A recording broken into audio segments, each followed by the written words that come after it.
Welcome to Sneferu's first pyramid.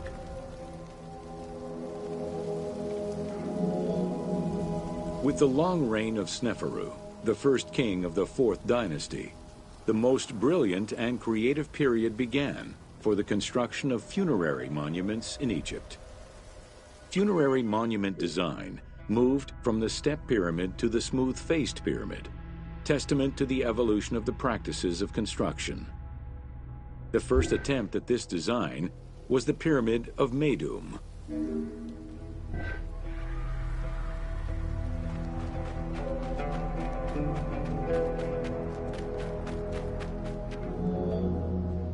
While Sneferu's monument started as a 7-stepped pyramid, it was later altered into an 8-stepped structure. The final phase of construction saw the steps filled out and an outer casing applied to achieve a smooth surface.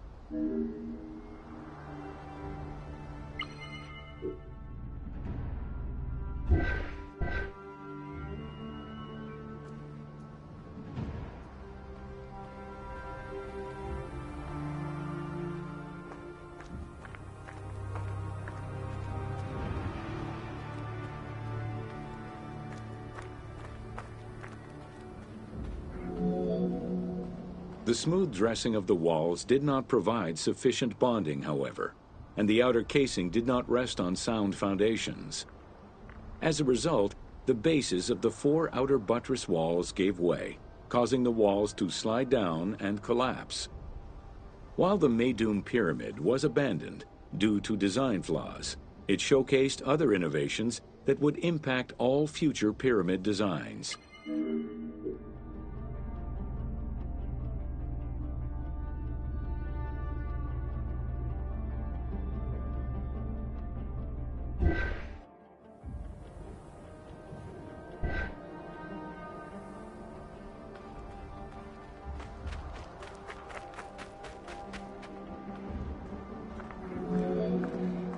As well as the smooth sides, it was the first time a ceremonial pavement was built, leading from the valley to the temple of the pyramid. Another innovation was that of the funerary chamber, which was no longer at the bottom of a well, but rather above ground level. This change signaled the beginning of the 3-bedroom system.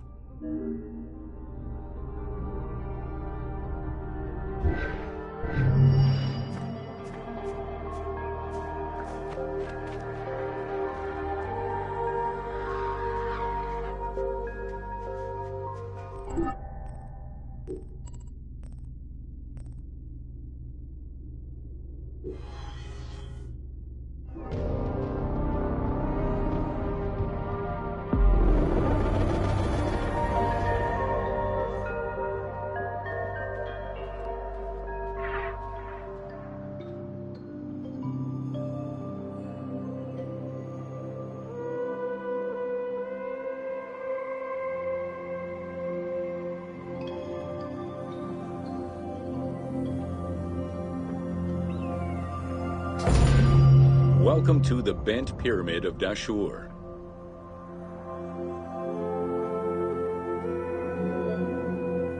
After the construction of the Meidum Pyramid failed, Sneferu transferred his residence and the official necropolis to Dashur. There he began construction on his second attempt at a funerary monument. The resulting structure, known as the Bent Pyramid, is the only one of its shape in Egypt.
Though the pyramid also proved unstable and was abandoned, it marked a technical and architectural breakthrough.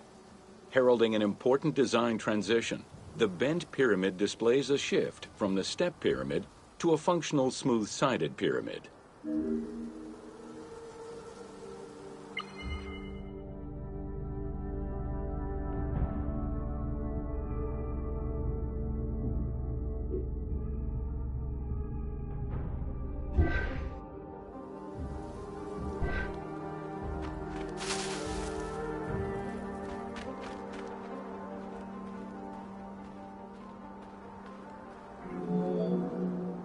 The bent pyramid was unique in having two separate entrances, one on the northern face and another on the western face. The chamber of this pyramid was too small for a human burial. It was probably meant for the burial of a statue designated to house the Ka, the vital spirit of the deceased king.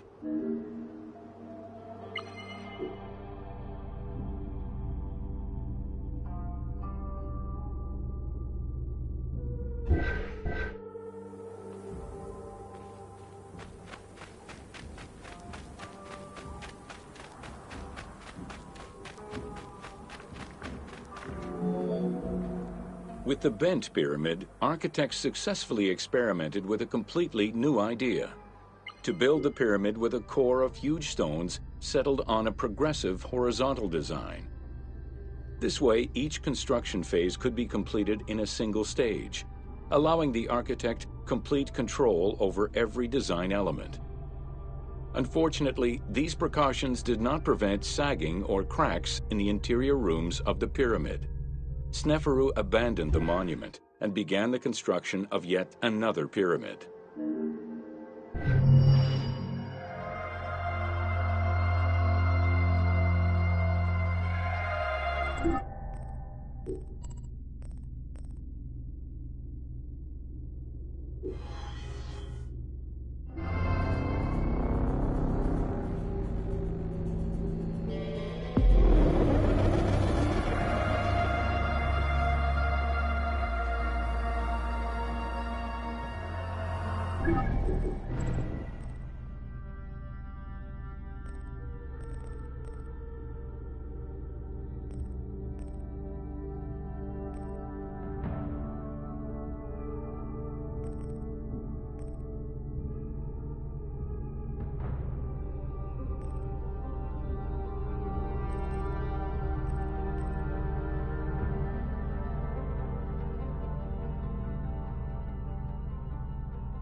Welcome to the Red Pyramid of Dashur.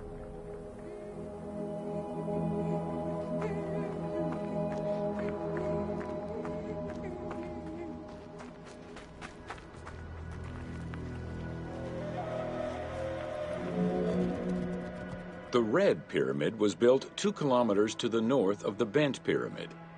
It was so named due to the reddish limestone used in its construction. The Red Pyramid reached a height of 105 meters. While the ground level of the Red Pyramid is lower than that of the Bent Pyramid, its height is virtually the same. The task of making the pyramid a geometrical, true flat-face pyramid brought about yet another new design concept: the use of casing blocks.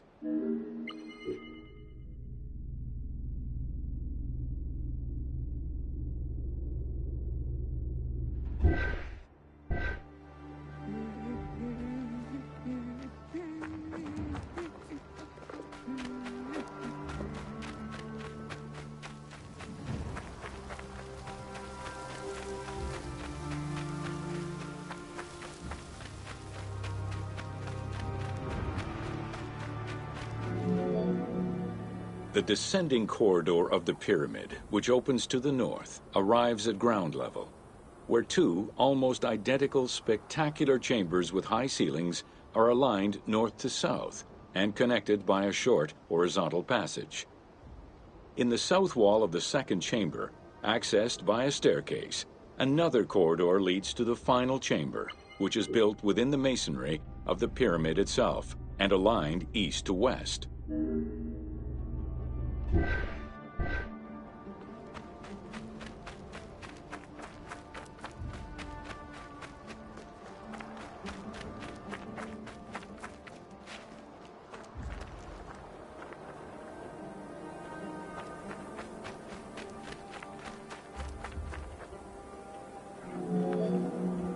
The annexes of the Red Pyramid consist of a small funerary temple located to the east.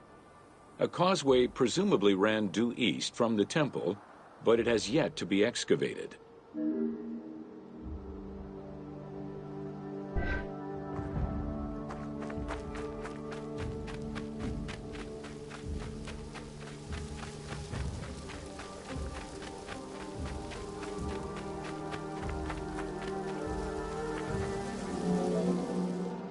The Red Pyramid was structurally sound, and once finished, marked a remarkable design milestone.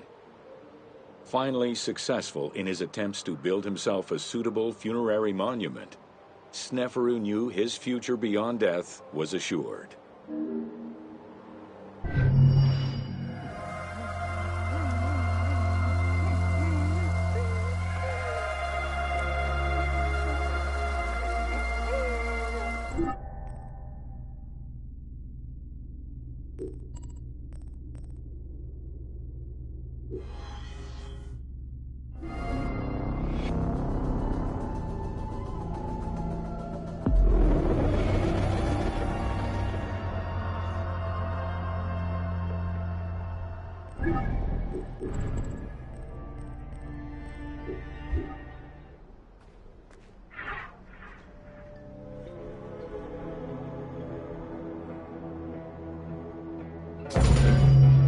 Welcome to Pyramids of the Middle Kingdom.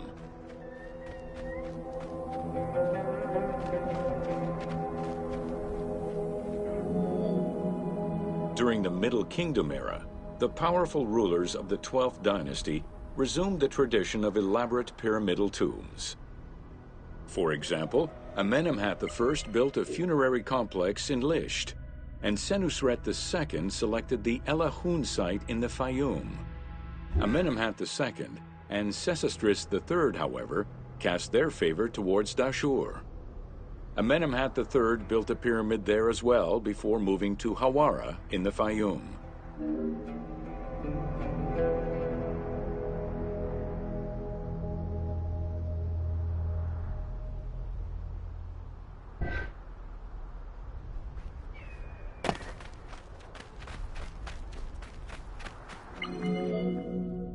The plundering of tombs in troubled times prompted the architects of the Middle Kingdom to devise increasingly complicated means of security during construction. As such, while the architectural plans of the Hawara pyramid were simpler than the one at Dashur, the means used to protect it from looters were much more elaborate. Beyond the use of blind passages and concealed trapdoors, the architects relied on a system of stone slabs, which were slid into place at the end of construction. These massive stone slabs were meant to permanently block the passageways leading to the funerary chambers.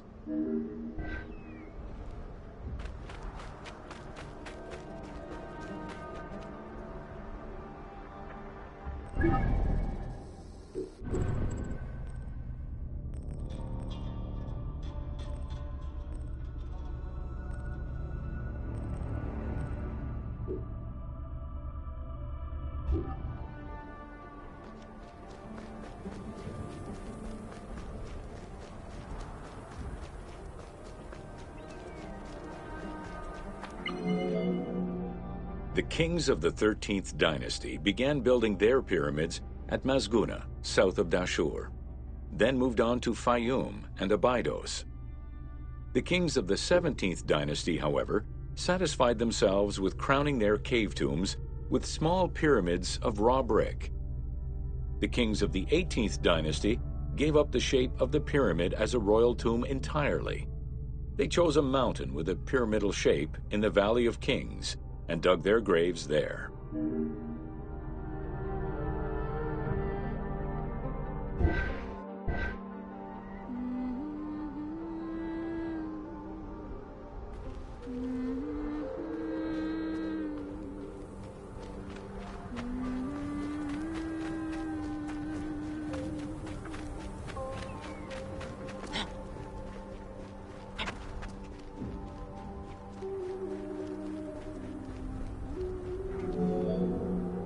It was not until the Nubian pharaohs of the 25th dynasty that kings were once again buried under pyramidal tombs. In fact, today, the area of ancient Nubia, modern Sudan, contains a record number of 220 known pyramids to Egypt's 138. Despite their slow decline in use and quality, pyramids continued to fascinate all and sundry up to the Roman era. They remain to this day a symbol of the religious dedication of the pharaohs and the grandeur of ancient Egypt.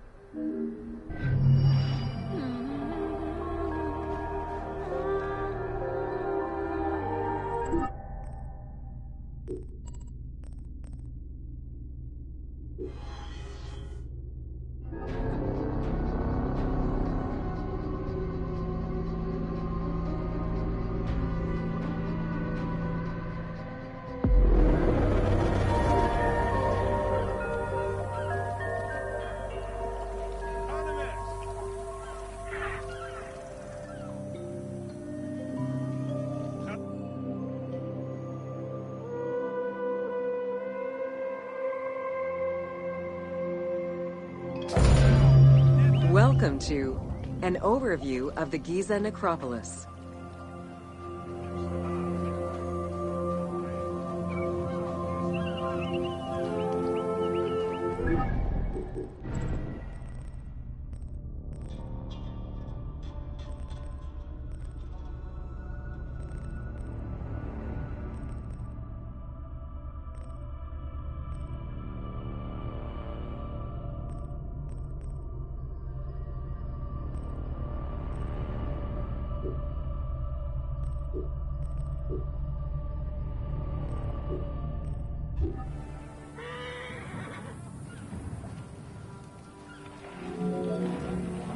The Giza Plateau is located on the west bank of the Nile and was considered by ancient Egyptians as the domain of the dead. The pyramidal complexes found there were built over the span of 3 generations, during the reign of Khufu, Khafre, and Menkaure.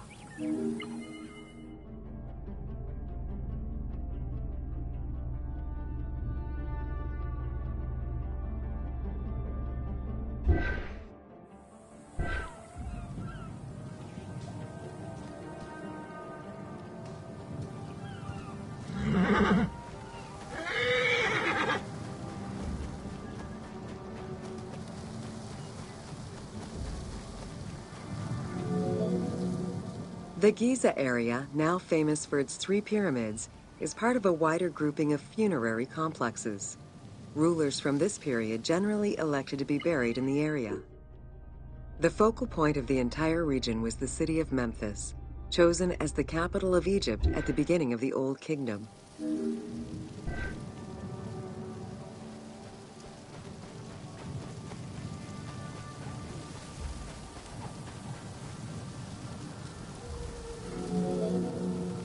The placement of the Giza monuments, and particularly that of the pyramids, followed a practical yet strict alignment.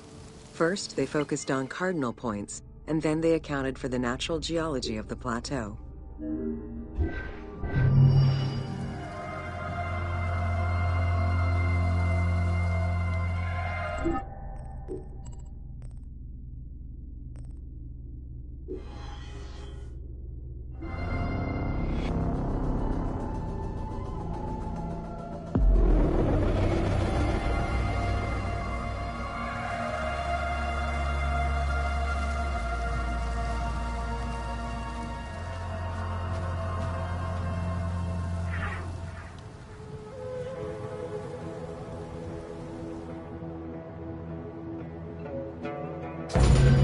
Welcome to The Riddles of the Sphinx.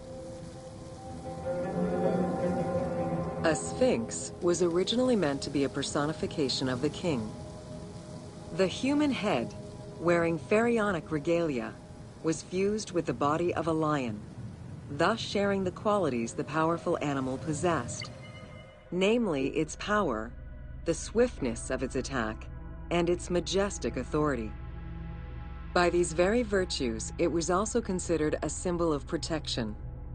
Unsurprisingly, statues of sphinxes could be found along the dromas, protectors of the path taken by the gods to reach the temples.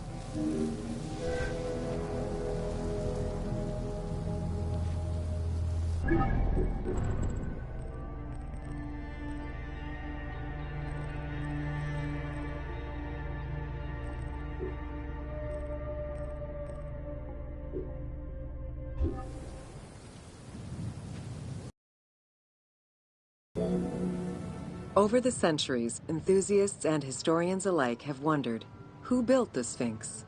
For what purpose? Some more credible than others. One theory supposes that Djedefre chose to pay homage to his father Khufu by building the Great Sphinx of Giza. The stone temple on the eastern face of the Sphinx would have been added later on by his brother and successor, Khafre, in order to strengthen the divine worship of their father. It would be the first Egyptian temple oriented with the sun.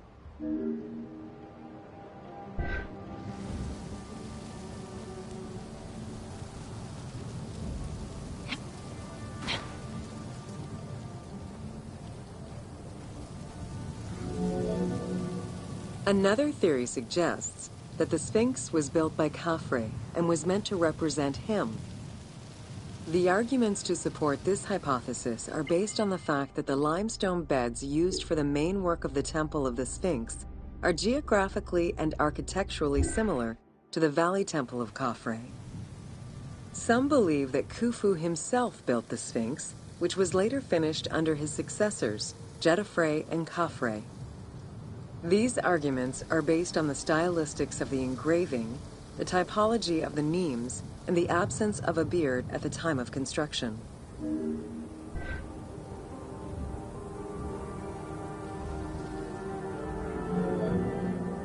While ancient Egypt as a whole leaves a rather monochrome vision of its monuments and statuary, it is vital to understand that in ancient times, absolutely everything was painted.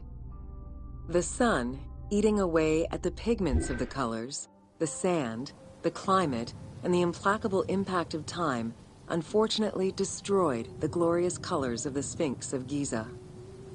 Documents from an Arab Egyptologist of the 12th century, Abd al-Latif al-Baghdadi, indicate that traces of red were still visible in his time.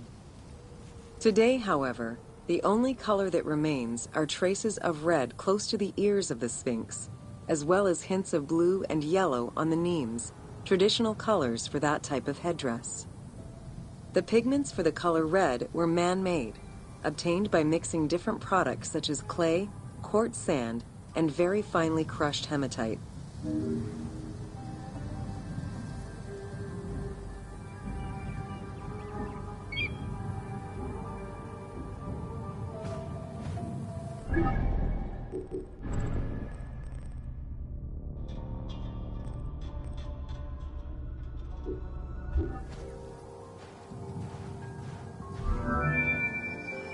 Red had a strong symbolism in ancient Egypt. It was both the color of life and the color of death. It could represent the sands of the desert or the brilliance of the sun. Red was also associated with the god Seth, vengeful and destructive. The Egyptian word for red, Deshur, is also the word which was used to signify the desert, or the royal crown of Lower Egypt. In art, red was also the color used to paint the bodies of men, while yellow was used for women. It is possible that there were also color restoration efforts during the Saite period about 600 years before Cleopatra's rule, as indicated by notes on the inventory stele, discovered in 1858 by Auguste Mariette. It is because of this that the team made the decision to display it with its full range of colors, even though the Sphinx's colors would have likely faded by Cleopatra's time.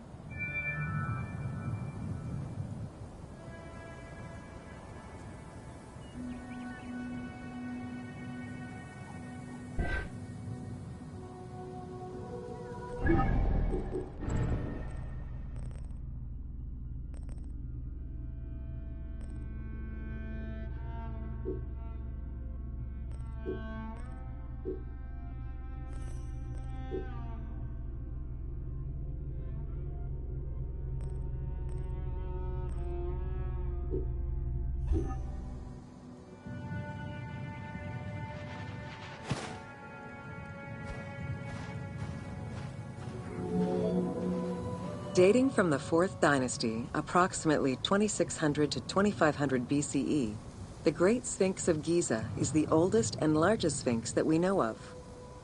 Carved from a natural limestone outcrop, the Sphinx measures 19.8 meters in height, 73.2 meters in length, and 14 meters in width.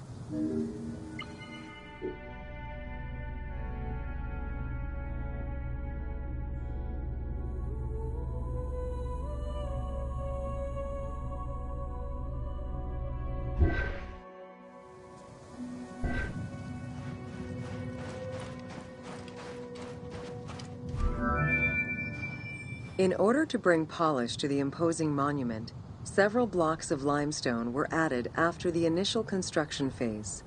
Since then, there have been numerous attempts at preservation. The polish present in the game integrates some aspects of modern restoration attempts.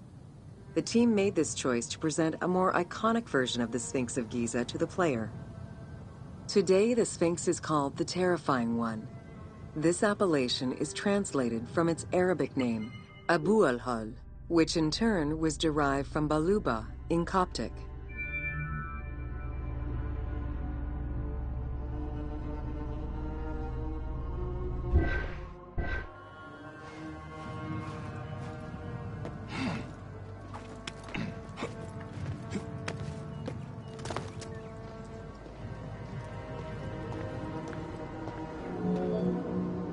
The Sphinx as a whole was carved in situ from a natural stone promontory. Its head was built in a limestone peak of the Mukuttam Plate, and the body was sculpted in the underlying rock layer where it is located. The degradation of the Sphinx is due in particular to wind erosion and the different quality of limestone used in its construction. The level of sodium contained in the groundwater which abuts the stone is also a contributing factor.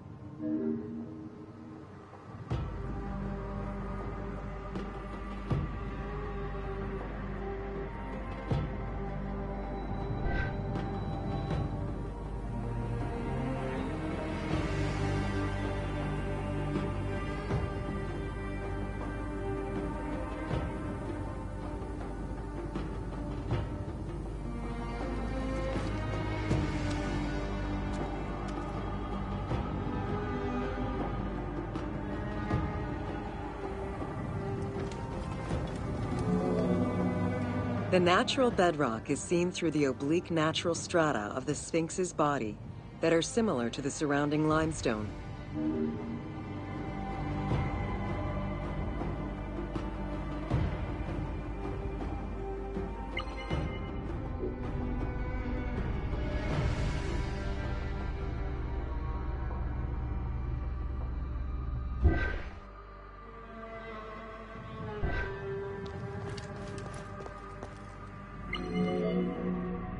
Since antiquity, people have always believed there was a hidden tomb deep within the Sphinx. It is thought that attempts to plunder the Sphinx began as far back as the First Intermediate period. Since then, numerous attempts to pierce the Sphinx's secrets have been carried out, leaving indelible scars upon the monument.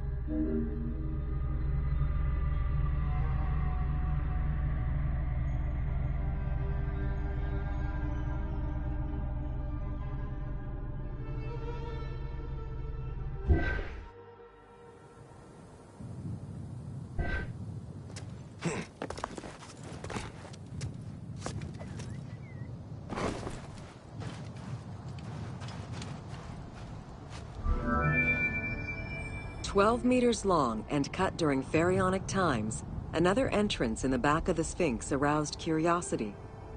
Although Thutmose IV attempted to seal it off, it was possibly reopened by treasure hunters. It was rediscovered by Howard Vyse and mapped more recently by Mark Lehner. This entrance at the back of the Sphinx leads to different cavities of a few meters each, in directions going inside the statue's body and under the surface. The team has used this opportunity to extrapolate a little more.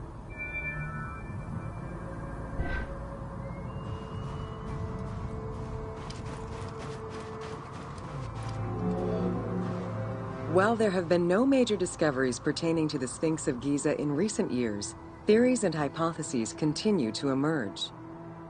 Without validation provided by archaeological sources, however, they remain unsubstantiated.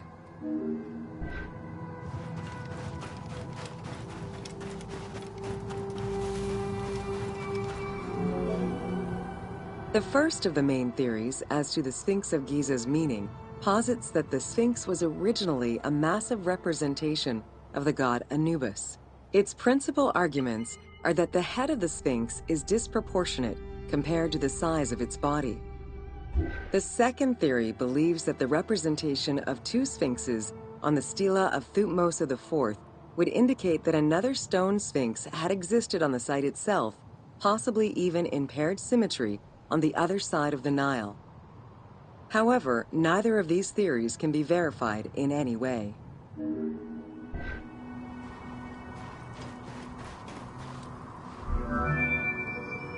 Several scientific projects using new technologies have been put in place in the past decades. The most important was led by Mark Lehner and his team, who specialize in the study and survey of the Giza Plateau, including the Sphinx site. The mapping made it possible to see the materials used to construct the Sphinx, analyze the different layers of erosion, and figure out the most fragile areas to protect. After a few attempts at giving the Sphinx artistic proportions, the team instead decided to use photogrammetry mapping to faithfully reproduce the proportions of the Sphinx.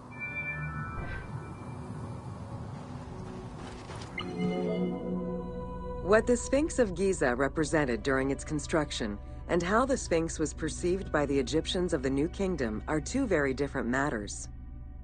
Originally a representation of the king imbued with the power of the lion, the Sphinx was eventually viewed as a direct representation of the Most Divine. It is theorized that kings of the New Kingdom believed that the Sphinx of Giza was the one who recognized and legitimized the ruler of Egypt. Thus, despite the fact the Sphinx of Giza was partially buried under the sand during his reign, Amenhotep II knew that the monument was of great importance.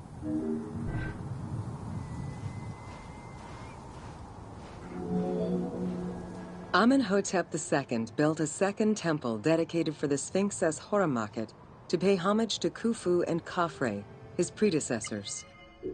It became a common habit for this dynasty to spend time with their royal courts at the Sphinx. Its sanctuary became known as Setepet, the Chosen.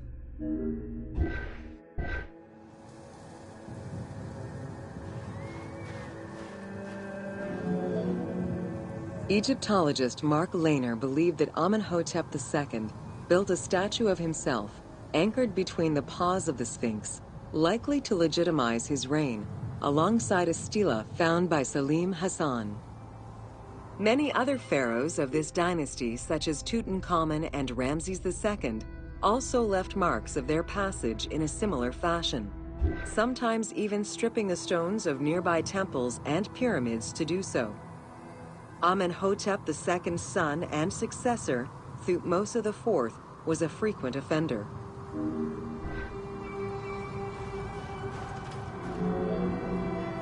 While sleeping between the Sphinx's paws, the future Thutmose IV saw in a dream the god Horemakhet proclaiming his coming accession on the throne of the two lands. This was, of course, on the condition that he remove all of the sand covering the Sphinx, which stood guard as the personification of the god, and should thus never be engulfed by the sands of the desert.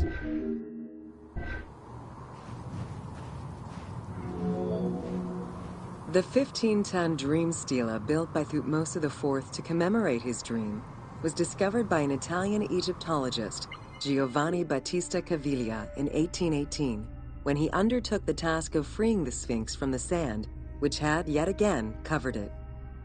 Caviglia was looking for an entrance into the structure of the Sphinx, but instead he discovered an open-air chapel and stelas between the paws. Ashes from a ceremony were still present. Protected by sand, they quite possibly were from the last ceremonies in Roman times.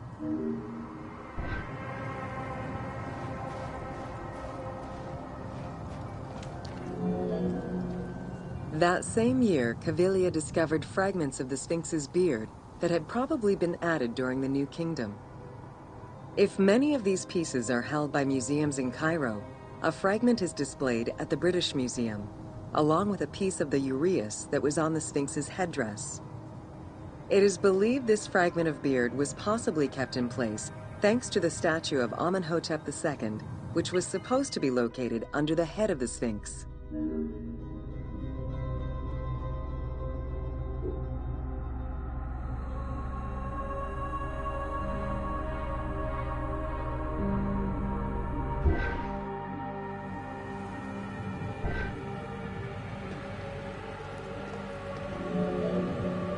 A popular cultural legend purports that the nose of the Sphinx of Giza was lost during the time of Napoleon Bonaparte to the cannon fire of French soldiers in training. However, engravings from before the time of that campaign already depicted the Sphinx without a nose, indicating that it had been removed before the French campaign.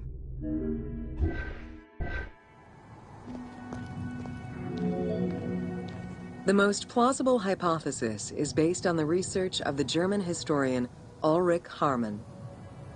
During the 1980s, Harman compiled medieval sources written by Arab authors. In doing so, he discovered that the Sphinx was once perceived as a favorable omen, a deity supporting sediment-nurturing floods and crops. Around 1378, a Sufi by the name of Muhammad Sa'im al-Dar could not stand this vision of the monument, and in an iconoclastic act, broke the nose of the Sphinx. According to the texts, he was then hanged and burned between the legs of the Sphinx for his crime.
Welcome to Khufu's funerary complex.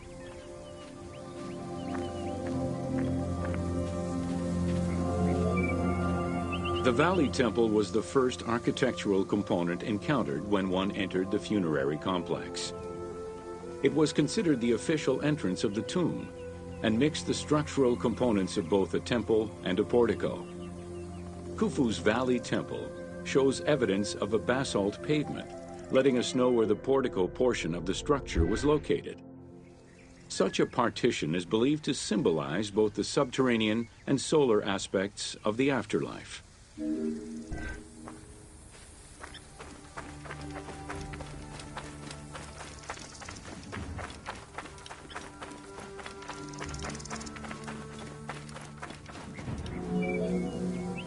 Khufu's causeway ran from the floodplain up to the plateau, linking together the Valley Temple and the Mortuary Temple. A traditional causeway presented itself as a paved path, enclosed by walls and often roofed.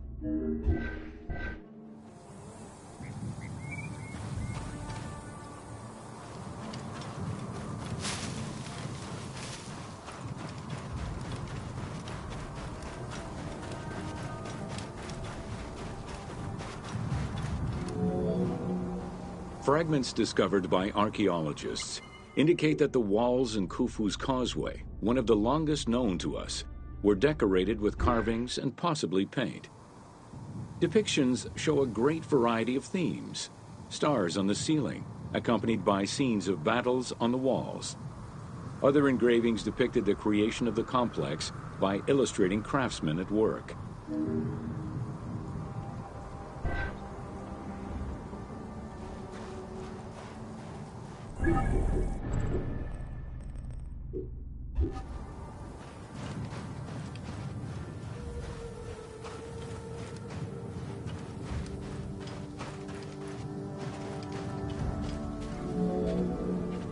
The most impressive private cemeteries of Giza are located east and west of Khufu's pyramid.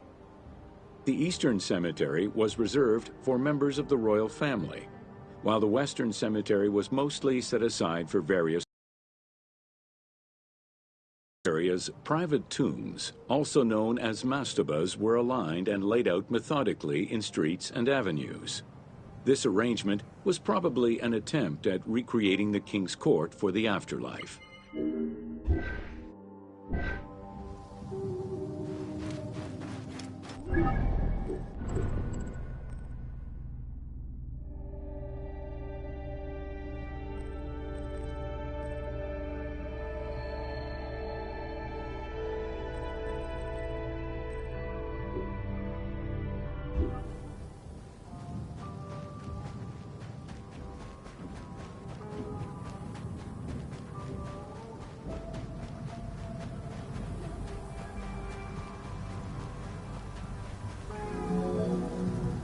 To the east of Khufu's pyramid reside three smaller constructions, the three Queen's Pyramids.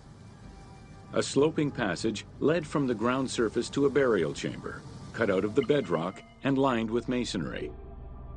If it seems quite certain that these monuments were intended for queen's burials, the identity of the original occupants is hard to assess.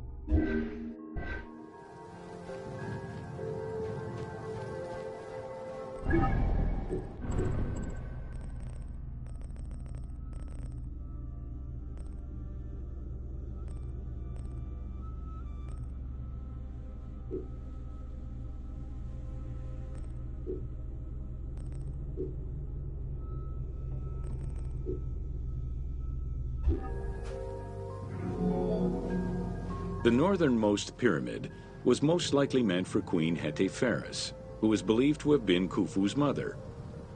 However, in 1925, her actual tomb was discovered nearby by accident.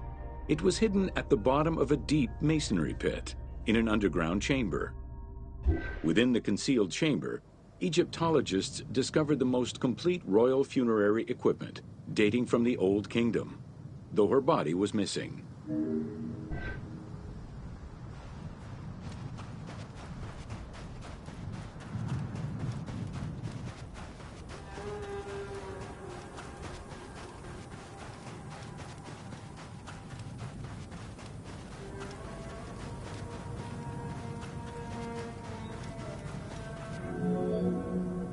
Within the vicinity of Khufu's pyramid, Egyptologists have uncovered 7 boat pits.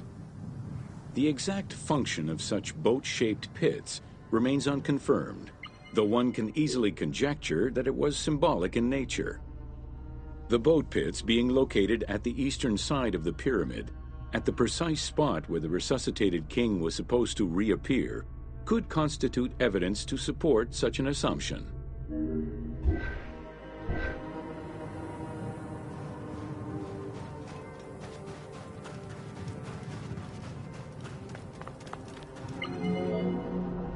The 2 southern boat pits, each covered by a roof of huge limestone slabs, were discovered in 1954 by Kamal al-Malak, an Egyptian Egyptologist. Only one of them had been opened. 1,224 boat parts made of cedar wood were retrieved one by one and patiently reassembled by the master restorer Ahmed Youssef. This process took 28 years. Youssef worked by following lines of mortise and tenon joints and by stitching parts together with vegetable ropes, all in order to keep the design as authentic as possible.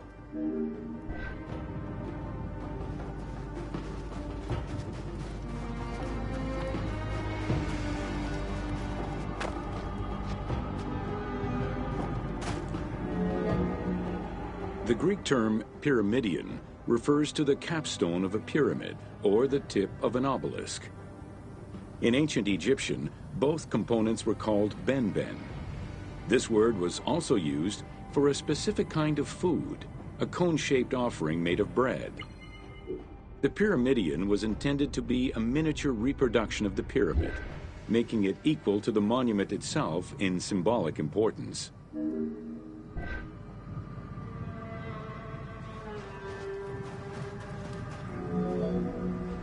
A few pyramidia have been retrieved from pyramidal complexes. The earliest, found in Dashur, is undoubtedly a good example of Old Kingdom's pyramidia. It is made of limestone and has no inscriptions. Some engraved pyramidia were recovered from private funerary chapels. Their inscriptions all related to the solar symbolism of the benben.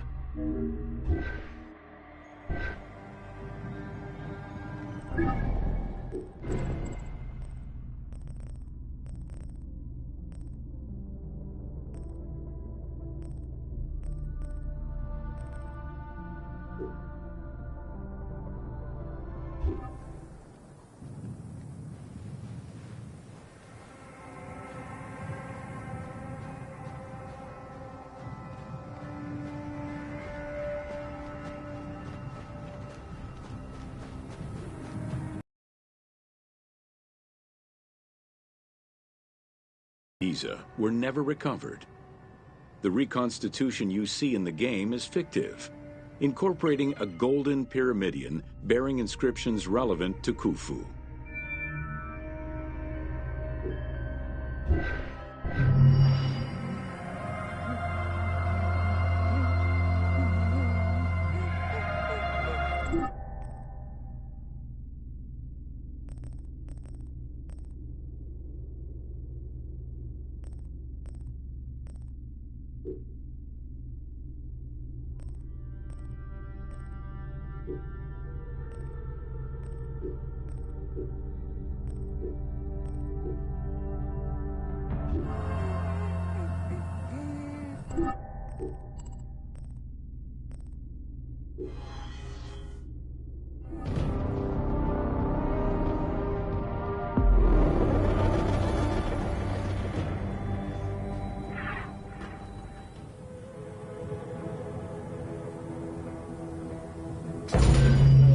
Welcome to Secrets of the Great Pyramid. Built around 2550 BCE, the Great Pyramid of Giza is considered one of the most iconic structures of Egypt. It is the biggest of the pyramids and the only one of the 7 wonders of the ancient world still standing. The numbers associated to the Great Pyramid of Giza are impressive. A workforce of over 20,000 people, 6 million tons of stone, and 20 years of construction.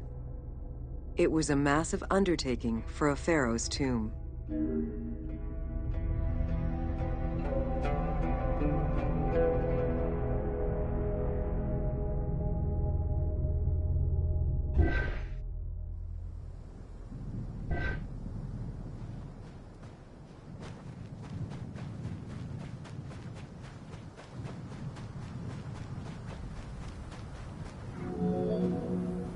The construction of the Great Pyramid was also a display of power and opulence on the part of Khufu.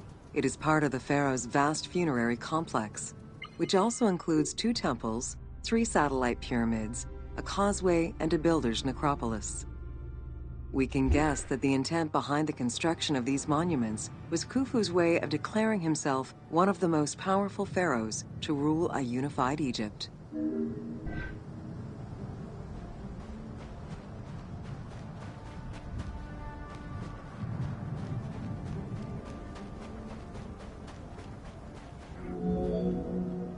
New insights into engineering and ancient Egyptian culture are still being revealed over 4,500 years later. For example, a recently unearthed papyrus offers a glimpse into the life of a tradesman at the time of the pyramid's construction. Also, a logbook belonging to a team leader during the building gives details on the craftsmen, their work schedules, and the raw materials required.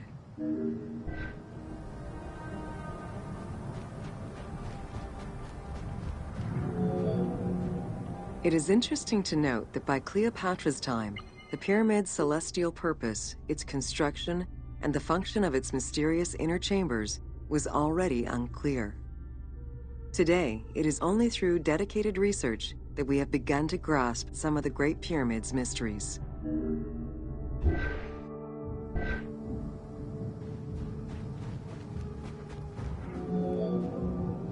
The Egyptians had polished their design for centuries by the time work on the Great Pyramid began. Intended as a tomb for Khufu, the Great Pyramid's structural design has been considered to be nearly perfect by engineers and historians ever since.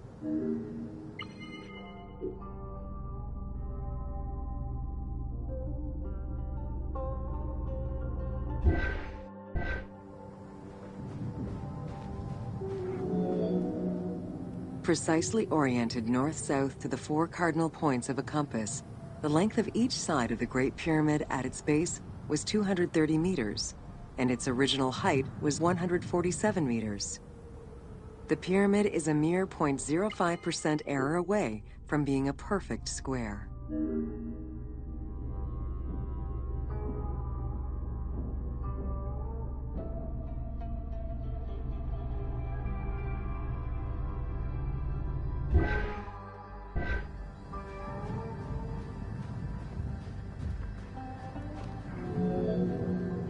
In order to achieve the shape of a true pyramid, the design required many considerations in the planning phases as well as precision during execution.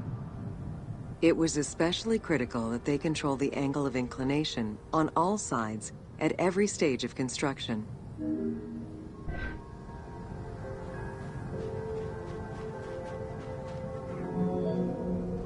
Materials for the Great Pyramid consisted of quarried limestone blocks, weighing between 2 to 15 tons each. The methods of moving these blocks into place is still debated by architects and Egyptologists.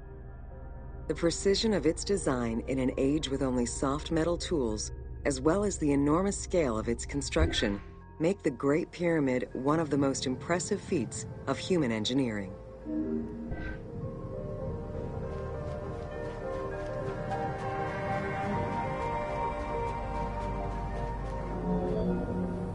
It's estimated that it took between 600,000 and 2 million blocks of stone to build the Great Pyramid. Experts calculate it would have required men to move 12 blocks every hour around the clock for 20 years to place the 2.3 million stones the monument is made of.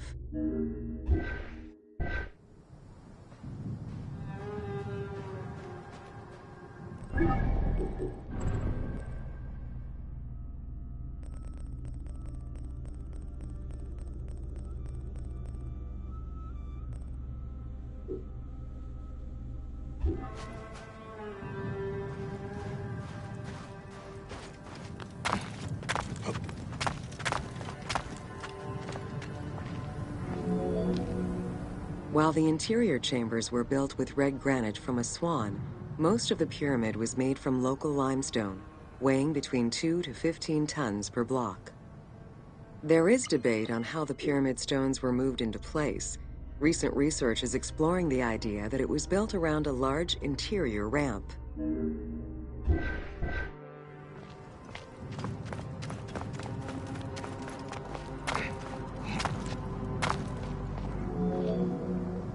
The recently discovered logbook confirms that the high-quality limestone of the outer casing was brought by boat across the Nile from a quarry in Tura. Once complete, the smooth white polished stone of the Great Pyramid would have reflected the sunlight like a beacon, earning it the name the Horizon of Khufu.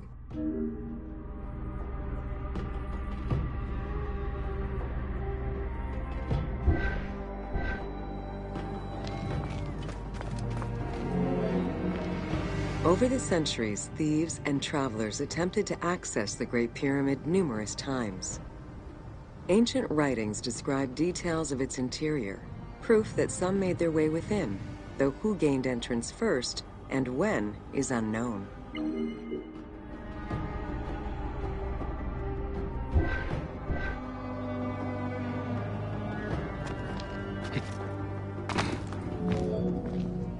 The main entrance of the Great Pyramid is located 17 meters above ground level.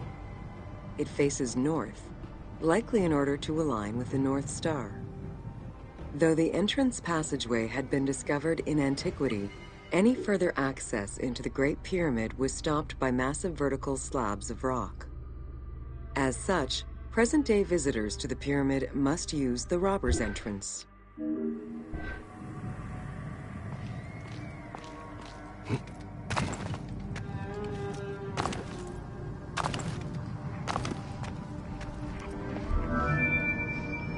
The Robbers' Entrance is reported to have been opened in the 9th century by Caliph al-Mamun. In search of treasure, the Caliph had his men corridor, which had been created by tomb robbers during antiquity. As such, this is how the team can justify access to this wonder.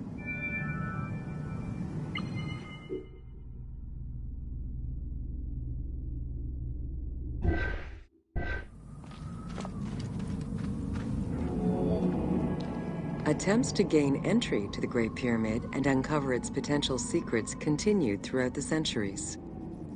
In the 19th century, the belief that another entry existed at the south side resulted in a hole being blasted into the pyramid side, with no results for the damage that was done.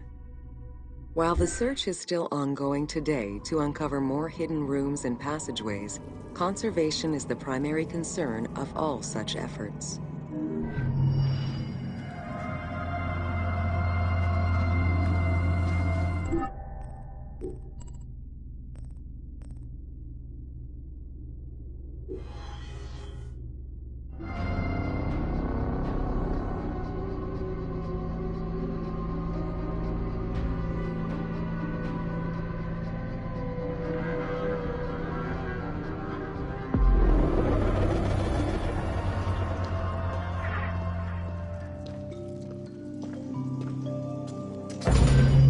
Welcome to the Great Pyramid, Subterranean Chamber. From the original entrance of the Great Pyramid, there is a passage leading to the subterranean chamber. Its walls were carved out of the existing rock of the plateau and then covered in a fine, unmarked limestone. The descending passage has a steep 26-degree downward slope. Narrow and with a low ceiling, this pathway is long and challenging.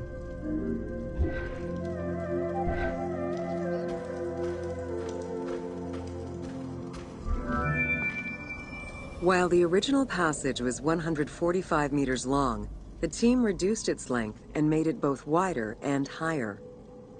The main focus of the work in reproducing the location was centered upon preserving the unique claustrophobic environment of the Great Pyramid, while still allowing for a smooth game navigation.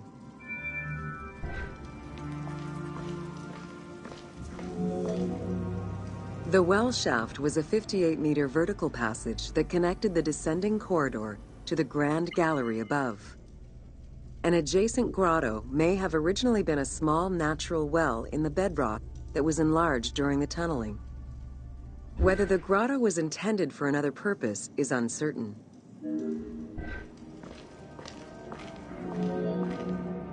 There is much speculation over the purpose of the well shaft. One theory is that the channel was cut or enlarged to supply air to workers in the descending passage. Another is that it was meant to provide an exit route once the work was done in the heart of the pyramid. Without the well shaft, workers would have been trapped inside forever when the Grand Gallery was sealed. The opening at the bottom of the well shaft was most likely sealed by exiting workers to camouflage the passageway.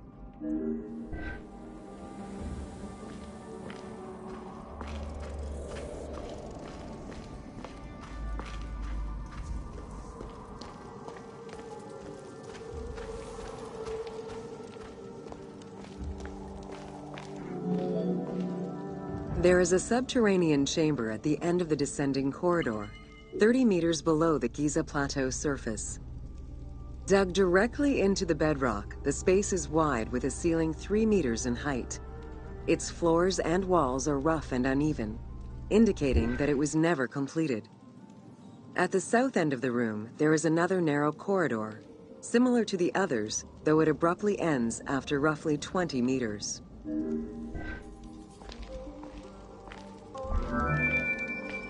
The chamber also contains an 11-meter pit near the east side. It's unclear what this may have been used for. In the game, this well leads to a fictive underground complex containing key game-related mysteries.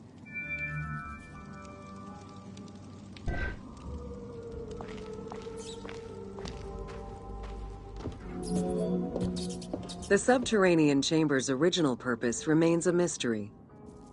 One popular theory is that it was originally meant to be Khufu's burial chamber, but the pharaoh changed his mind, preferring to be buried higher up in the pyramid, which would explain the chamber's unfinished state.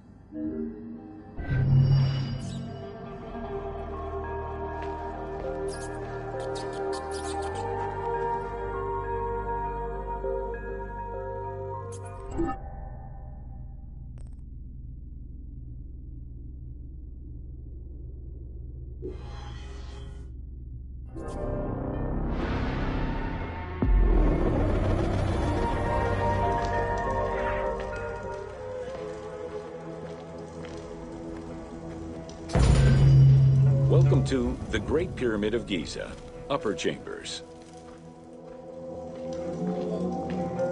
At the entrance of the ascending passage are 3 granite flagstones estimated to weigh up to 25 tons each.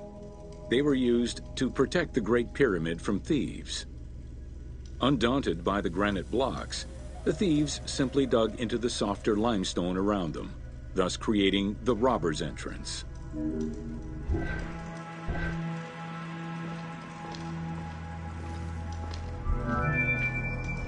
While in reality the robber's entrance is one single cavity which leads to both passages, in the game, the team created individual accesses to either passage.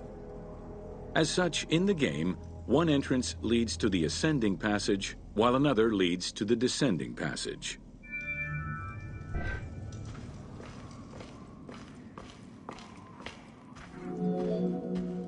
The ascending passageway of the Great Pyramid provides a direct path into the Grand Gallery and is accessed 30 meters from the entrance along the descending corridor.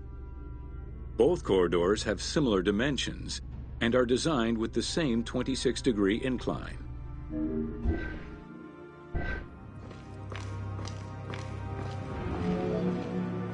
The ascending corridor has smooth masonry on its walls, and the layout includes many trapezoidal stones.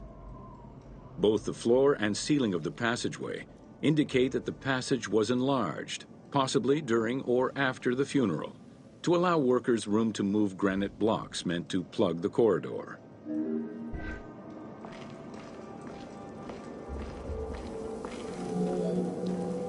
The Grand Gallery's purpose is still debated among experts. It may have been intended to align with the stars, act as a buffer to protect the king's chamber, or simply to facilitate the transport of the granite blocks used inside the pyramid. Access to the Queen's chamber was at the beginning of the Grand Gallery.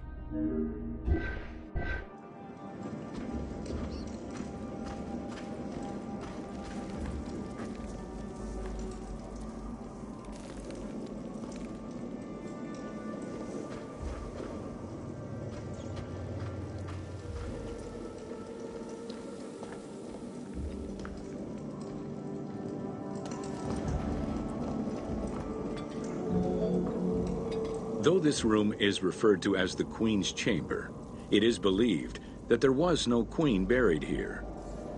Based on their knowledge of earlier pyramids, Egyptologists believe it was more likely intended as the king's serdab, a chamber meant to contain the Ka statue, which would in turn house the king's spirit.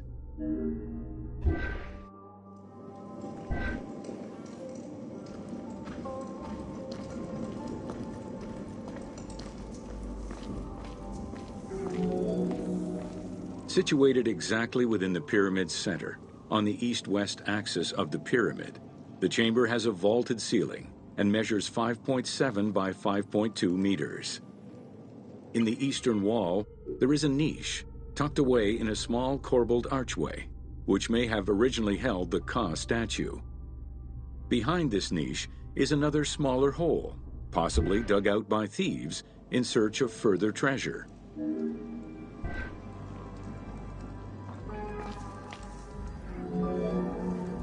In the 19th century, two shafts were found running through the north and south walls. They each run in a horizontal line for 2 meters before sloping upward, and both are closed off with limestone blocks fitted with copper handles. Whether they were intended as ventilation shafts for workers or a celestial connection for the pharaoh's spirit is unconfirmed.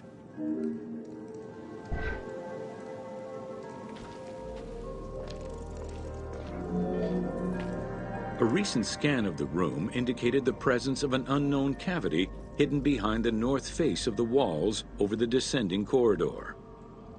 Further investigation is still ongoing to ascertain the nature of the anomaly so as to avoid risking damage to the monument.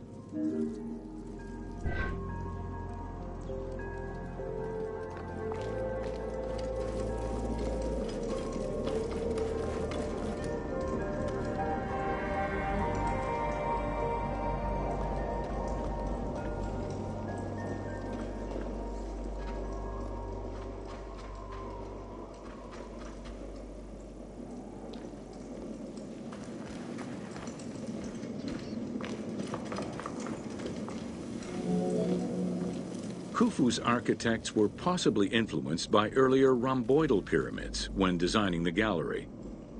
It is the longest corbelled vault ever built, measuring 47 meters long and 8.6 meters high. The walls were made to taper inward, allowing for better distribution of weight. As a result, the ceiling measures just over 1 meter wide at its highest point. Though this construction technique is present in other pyramids, few have the same precision and stability.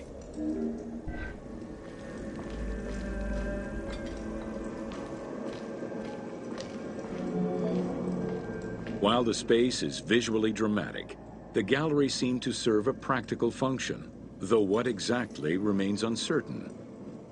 Still, the wall design was undoubtedly meant to contribute to the stability of the structure, and its floor may have helped workers move the materials. A channel runs along the middle of the room. A movable floor originally rested in this central recess. The raised benches on either side are equipped with slots that may have been used to help position the granite blocking stones.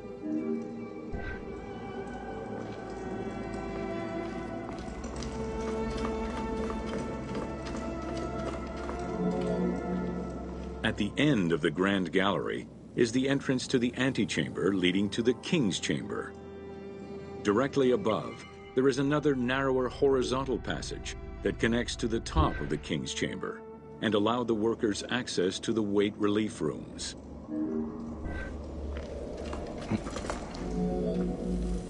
The far end of the Grand Gallery leads to a small antechamber with a portcullis, preventing access to the King's Chamber.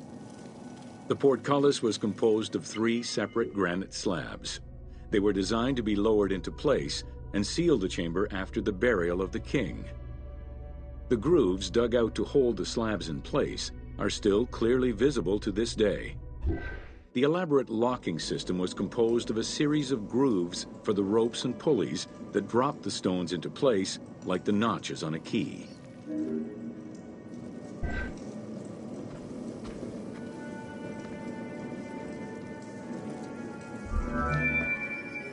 For the purposes of the game, the team elected to remove the portcullis slabs in order to grant the player access to the King's Chamber. In reality, workers would have backed out of the room after the funeral, lowering each slab into place behind them one at a time. Each of the 3 stones were smashed by looters centuries later, and evidence of their break-in is still evident.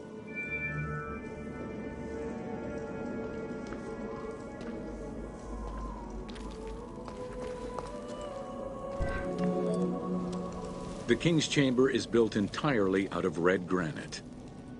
The King's Chamber measures 5.8 meters in height. It has an imposing cover of 5 stacked levels above, with granite beams weighing 25 to 40 tons each. The uppermost level is surmounted by a vault of stones, arranged in chevrons to bear the enormous structural load.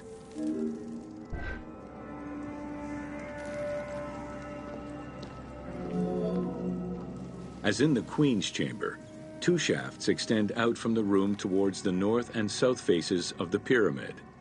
They measure nearly 64 meters until they are blocked by copper-handled granite plugs. Some experts in the culture of the Old Kingdom believe that the shafts were thought to lead the king's soul to the stars, with the incarnation of the pharaoh as the god Ra, represented by the northern well, and the god Horus by the southern well.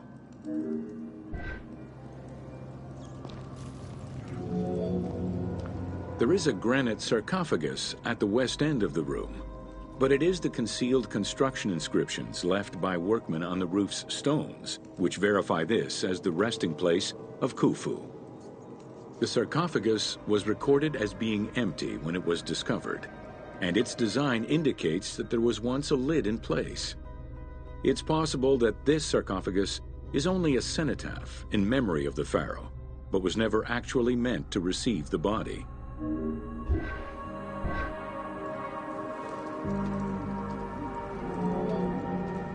Khufu's mummy was never found. It is hoped that as of yet undiscovered hidden rooms and shafts of the pyramid may provide an answer as to its location.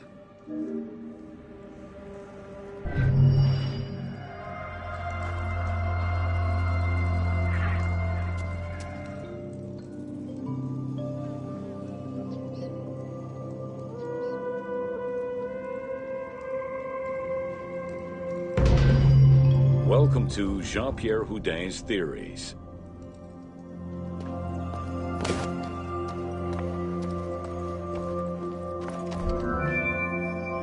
The team wanted to provide players with a sense of exploration and discovery, particularly within the Great Pyramid. As such, a decision was made that the internal design of the monument in the game would reflect Jean-Pierre Houdin's theory.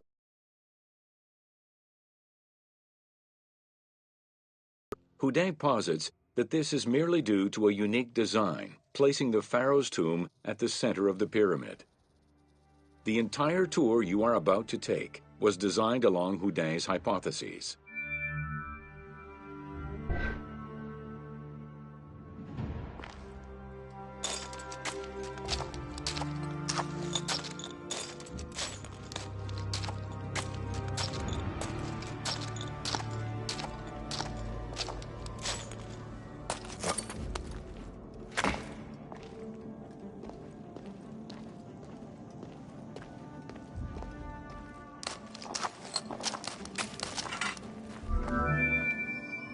While respecting Houdin's hypothesis as to the general layout of the antechambers, the team wanted the contents to enhance the game experience.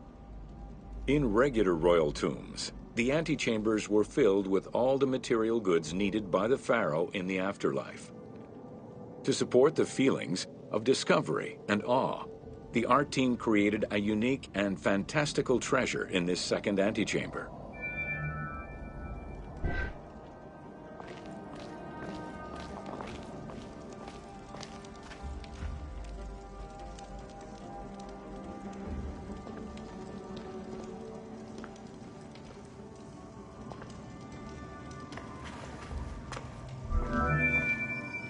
Houdin theorized that the ascending corridor and the Great Gallery were used by the workers to haul hoist the heavy beams above the King's Chamber. He called it the service circuit. The corridor you are in now was created by the team following Houdin's theory and is referred to as the Noble Circuit. It is through this corridor that the wooden sarcophagus containing the pharaoh's mummy would have been transported to its final resting chamber.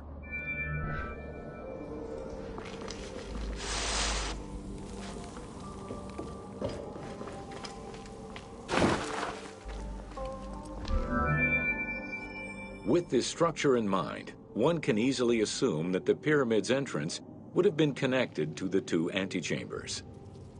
Modern research has revealed that a cavity might be located behind the north face chevrons of the pyramid.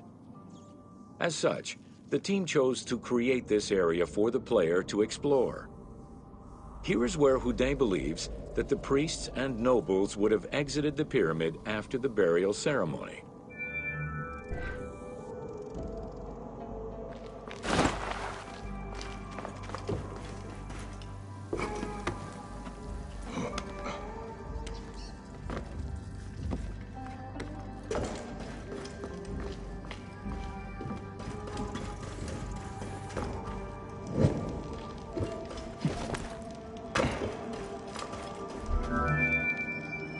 Many theories regarding the construction of the Great Pyramid rely on the usage of external ramps. However, Houdet believes an external ramp would have been too steep for the upper portion of the pyramid. This is why he posits that there were two ramps. An external ramp for about half of the height of the pyramid, which then became an internal ramp for the second half.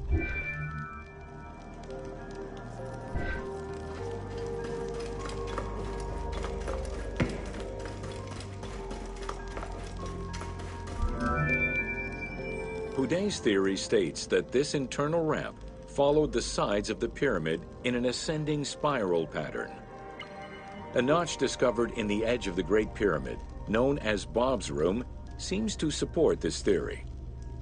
Located at the corners of each edge of the pyramid, these large rooms would have allowed workers to turn the stone by 90 degrees, allowing them to continue the ascent. The team chose to create rooms such as this one, bringing Houdet's hypothesis to life.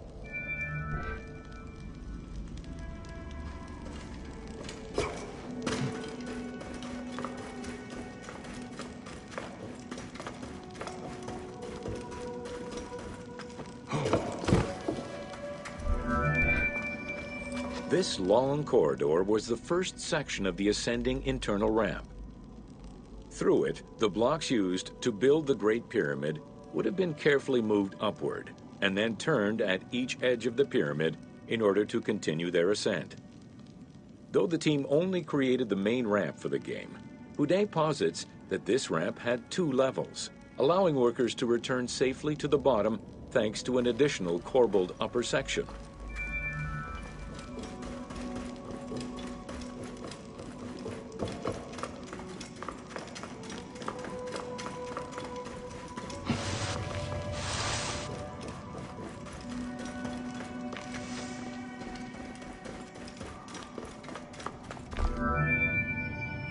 According to Houdet, the start of the inner ramp was located at the base of the southeastern face of the pyramid.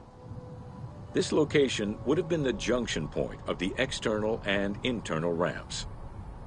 Below us, workers would have built the lower part of the pyramid with the external ramp before eventually switching to the internal ramp for the middle and upper sections of the pyramid. At that time in the process, they could have reused the material of the external ramp to fill the center of the pyramid, hauling the stones in through the internal ramp.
Welcome to Khafre's funerary complex.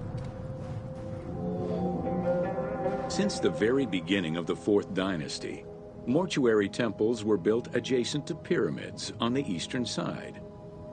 Such a location, facing the rising sun, as well as the world of the living as a whole, held an important symbolic meaning, for it was within the mortuary temple that kings were revived through daily rituals.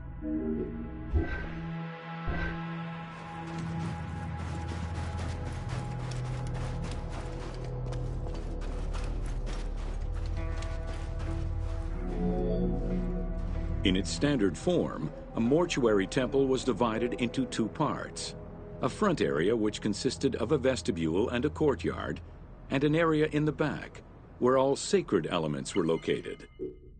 The back of the temple incorporated several essential features, including an inner sanctuary with a false door, which allowed the soul of the pharaoh to travel between the world of the dead and the world of the living.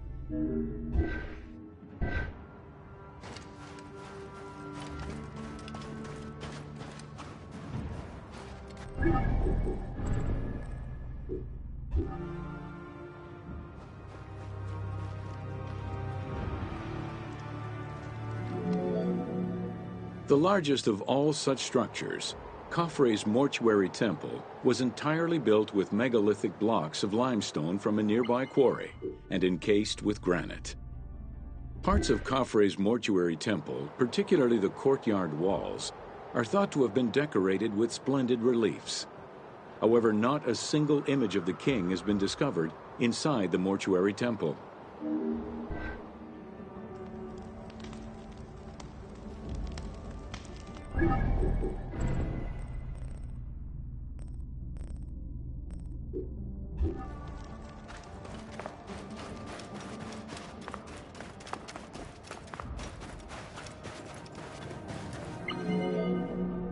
Khufu's direct successor, Djedefre, followed the custom which required each king to establish a new site for their funerary accommodation, and chose Abu Rawash as his last resting place. When the time came to build his own funerary complex, Khafre, also one of Khufu's sons and the successor to Djedefre, broke with tradition and returned to Giza. Not only did Khafre thumb his nose at tradition, but he did so in a way which he hoped would allow him to overshadow his father's most important monument.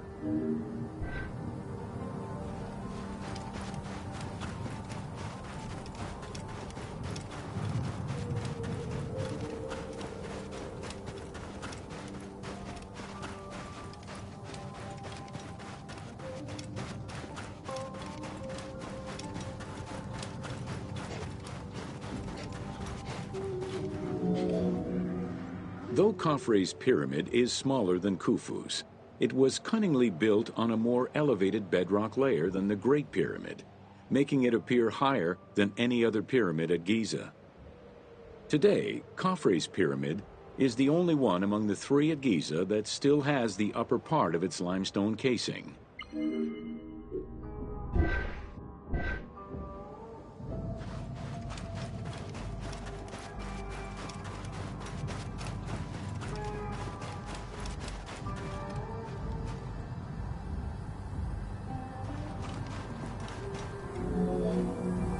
Considered a most sacred area, the Giza necropolis was strictly defined, both geographically and physically. An 8-meter-thick Tura limestone wall completely surrounded the Great Pyramid. The only way inside would have been through the mortuary temple.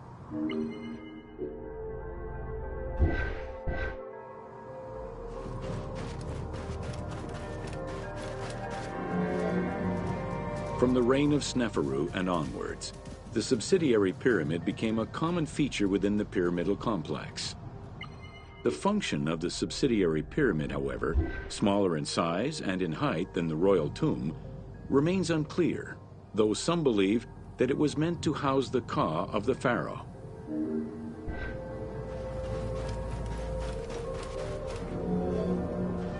In mainstream media, the ka is often defined as the soul of the deceased. The truth is a bit more complicated. Within the ancient Egyptian funerary belief system, the ka was a component of a living person, which separated itself from the body at the time of death. It represented the deceased's vital essence. In order for the deceased to ascend to a new life, whether in this world or the next, the Ka had to be embodied in a statue and its existence maintained through offerings and rituals.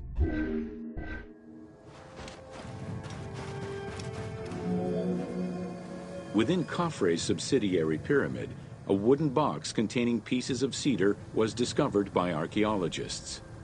When reassembled, it turned out to be a shrine mounted on a sled. Just as with the solar barges found around Khufu's pyramid, it seems Khafre's shrine and sled were ritually disposed of after his funeral.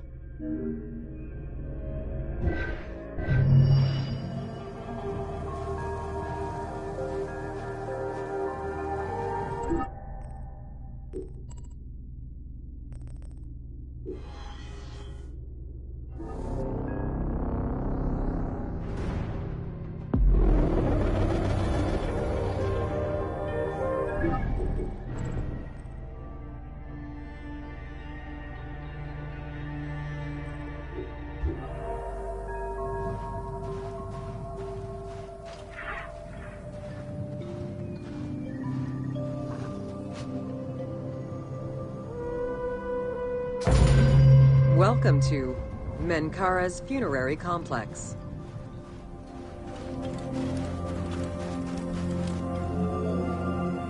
The dimensions of Menkaura's pyramid are much less grandiose. However, unlike its predecessors, Menkaura's pyramid shows a great deal of complexity in its internal and external finish. The outside was partially covered in red granite, while the internal walls were richly decorated. This latter innovation would not catch on until the end of the 5th dynasty, when pyramid texts began to adorn the walls.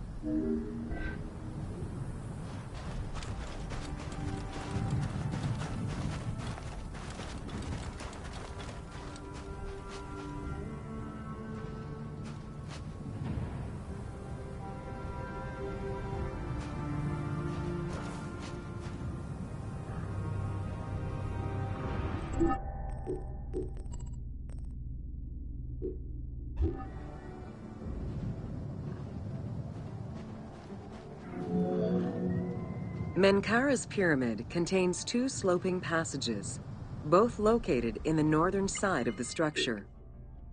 The upper one was abandoned during the construction phase, whereas the lower one, slightly above the base of the monument, constitutes the real entrance. The lower passage leads to a first room, which, for the first time since the reign of Djoser, is decorated with engraved false doors.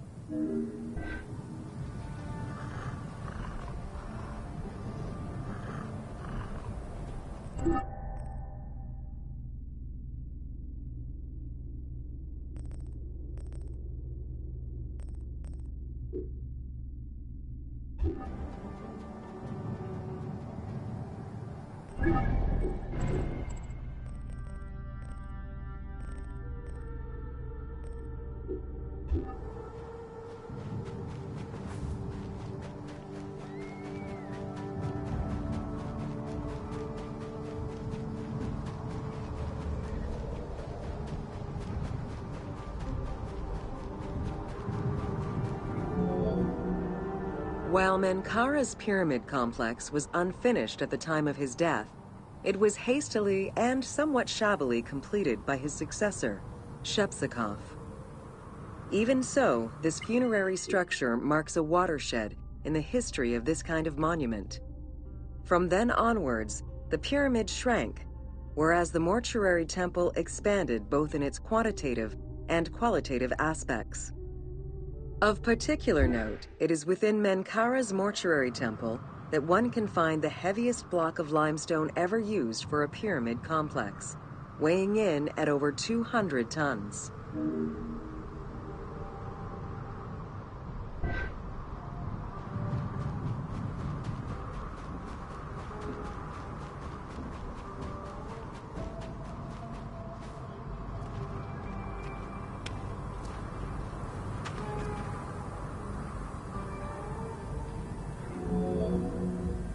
Menkaura's causeway was completed in mud brick by the king's successor, whereas the lower part was nothing more than a simple ramp.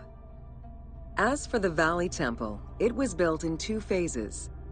The foundations were first laid out in limestone during Menkaura's reign, but the temple itself was completed in mud brick afterwards. As such, the Valley Temple was soon damaged and ended up being completely rebuilt during the 6th dynasty.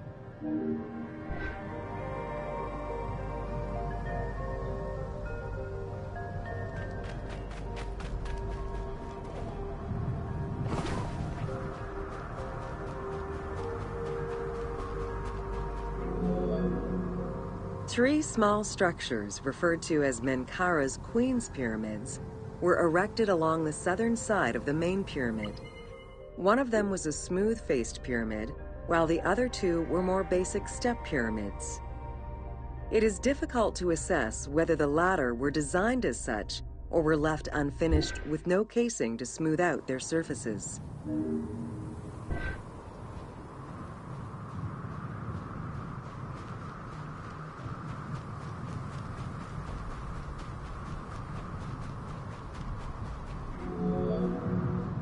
The easternmost pyramid was built with the traditional rooms and corridors found within a satellite pyramid meant to house the king's ka. However, a granite sarcophagus was found within, leading to the conclusion that it was used as an actual tomb rather than as a symbolic cenotaph. Drawing on these observations, some assume that this pyramid was first built as a satellite pyramid for the king's ka, before seeing its purpose change to that of a queen's tomb.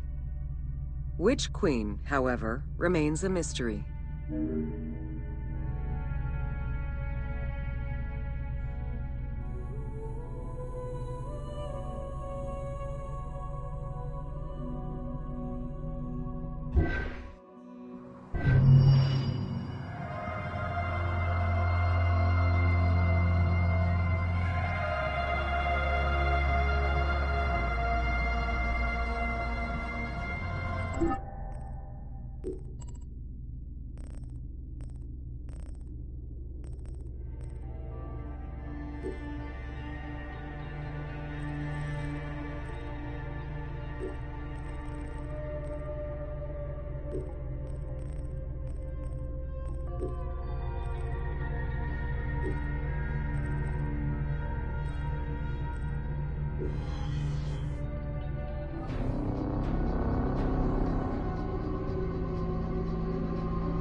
Welcome to Mummies of Ancient Egypt.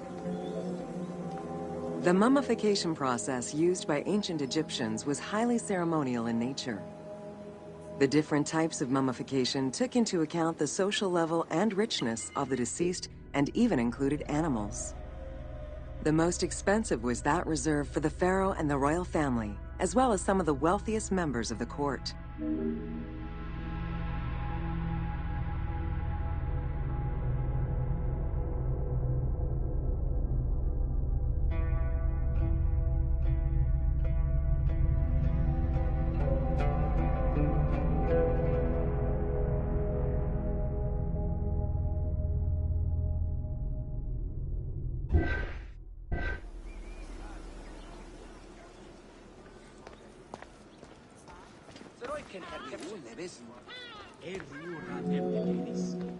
The first step was cleaning.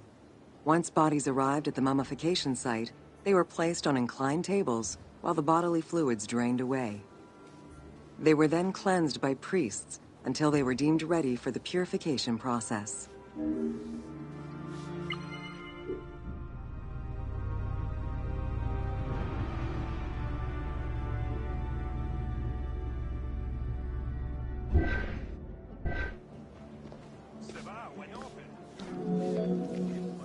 The purification of the body began with a libation from sacred water.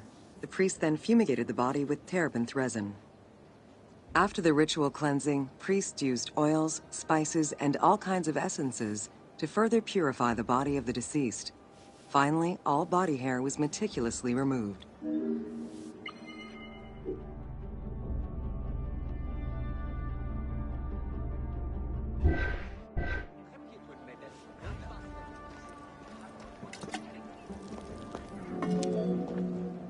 Once the body was properly purified, embalmers removed the organs, following procedures.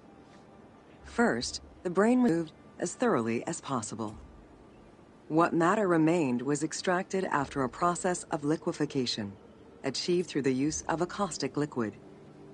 The cranial box, once emptied, was rinsed and disinfected with palm wine, and then stuffed with strips of linen cloth and liquefied resin.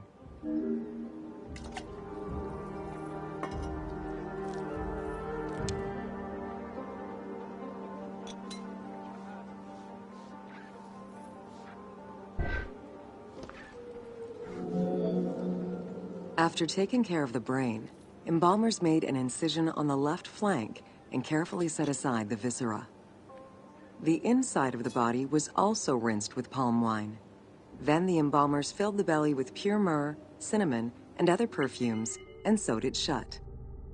The removed viscera were washed in palm wine and packed in crushed herbs before being placed in canopic jars.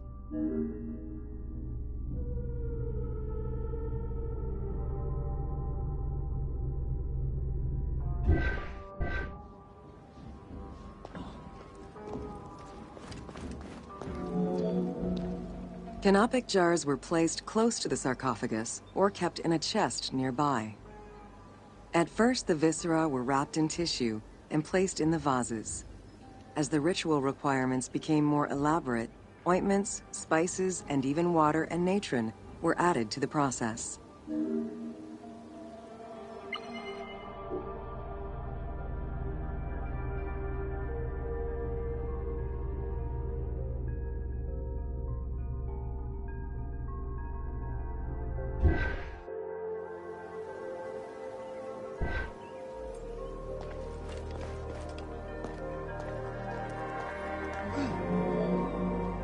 Towards the middle of the New Kingdom, canopic jars assumed the appearance of the four sons of Horus. They were known as the protectors of the viscera. These protectors had their own guardians, each a goddess of the dead. Imseti, the human-headed god, protected the liver and was protected by the goddess Iset. Hapi, the baboon-headed god, protected the lungs and was protected by the goddess Nephthys. Dumut-Ef, the jackal-headed god, protected the stomach and was protected by the goddess Neith. And finally, Kebesenuef, the falcon-headed god, protected the intestines and was protected by the goddess Selket.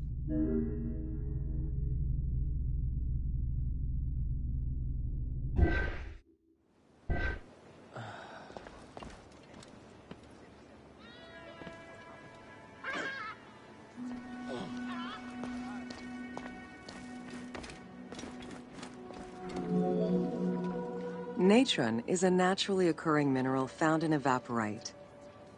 These sedimentary rocks are made up of mineral salts and were generally mined from lake beds in Egypt.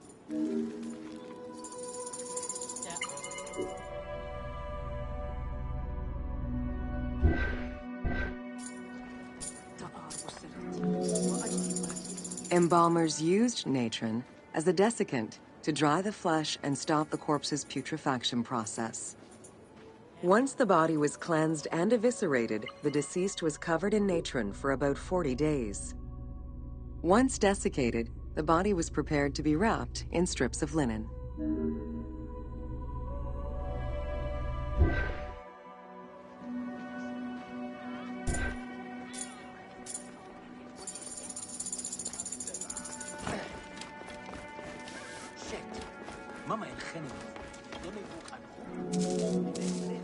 Once the body was fully desiccated by the natron treatment, embalmers oiled, painted, and sometimes even added hair extensions or a wig. They often used a henna-based antiseptic preparation to give the body a more colorful and lively appearance while preparing it to resist molds and fungi.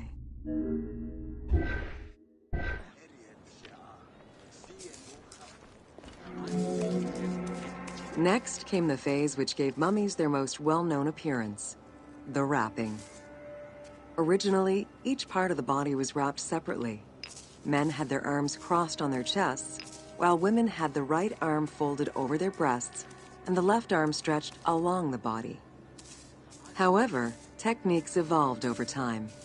Eventually, the body as a whole was wrapped with limbs alongside the body, and increasingly sophisticated and different techniques of weaving flax bands were developed.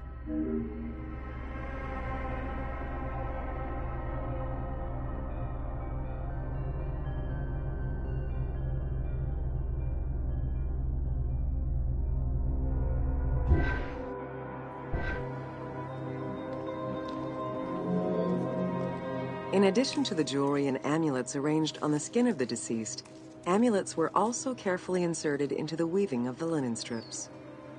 Each amulet was linked to a myth or to an ideological belief related to rebirth.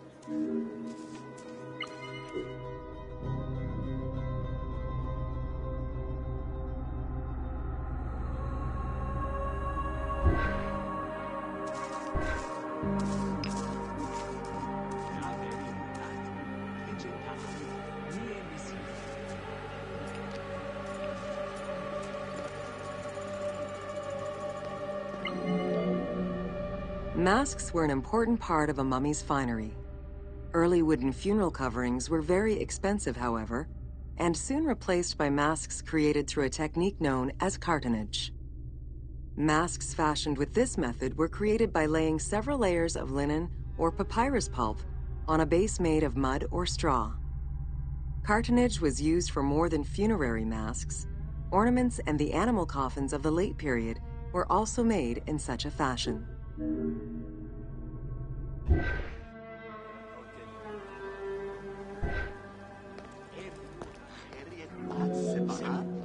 Cartonnage evolved to cover the entire body of the mummy during the 22nd dynasty.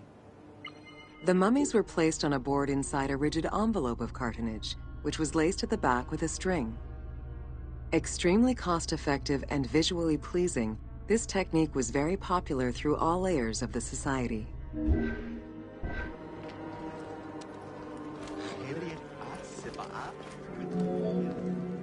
Cartonnage envelopes were usually covered with inscriptions and polychrome decorations, specifying the names and titles of the deceased, scenes depicting daily life, or decorations specific to the funerary world. This was a true gift for Egyptologists eager to study the funerary rites of the ancient Egyptians.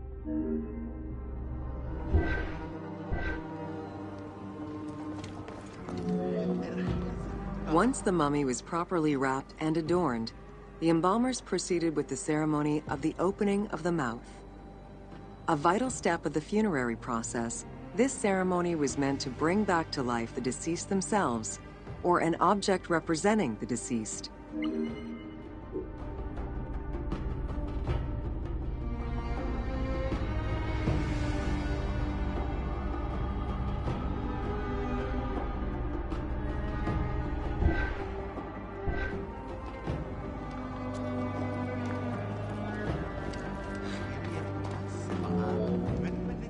There were no less than 75 different stages for the opening of the mouth.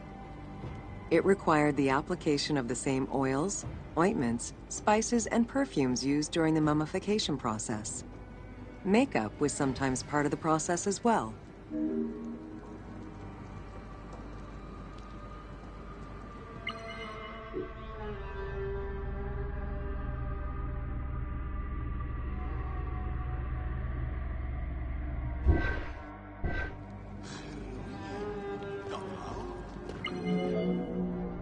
The last stage of this long ritual was the act of touching the mouth with the adze, to symbolically allow the breath of life to infuse an inert body. Its performance was reserved for a very specific set of people: priests who wore the mask of the god Anubis, a close relative of the family, or by the heir to the throne.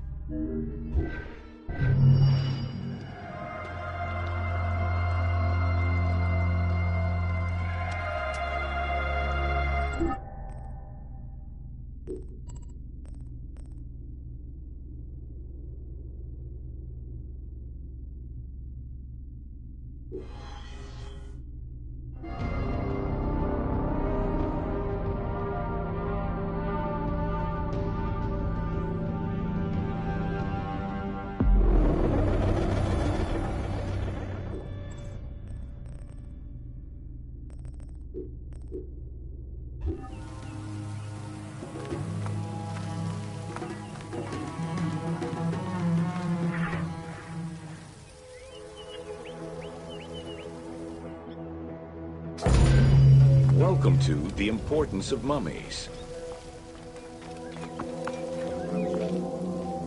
The first hieroglyph for embalmer appeared in pyramid texts of the Old Kingdom. It is likely that embalming was a trade that progressed alongside the evolution of ancient Egyptian funeral practices. While we still know nothing of how embalming came to be a profession, we do know that embalmers had a hierarchy, and that each embalmer specialized in a specific phase of the mummification process.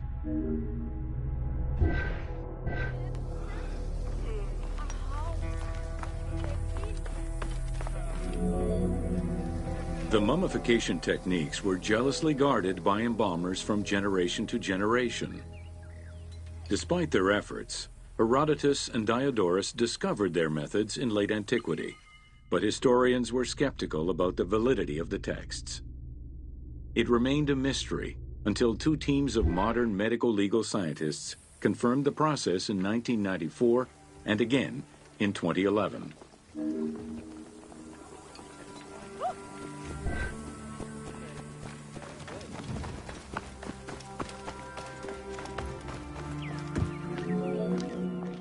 The Uabet, meaning the pure place, was where the embalmers mummified the bodies of the deceased.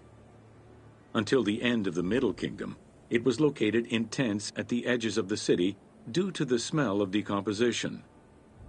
In the New Kingdom, however, the Uabet was located within the city limits, though still in open-air spaces.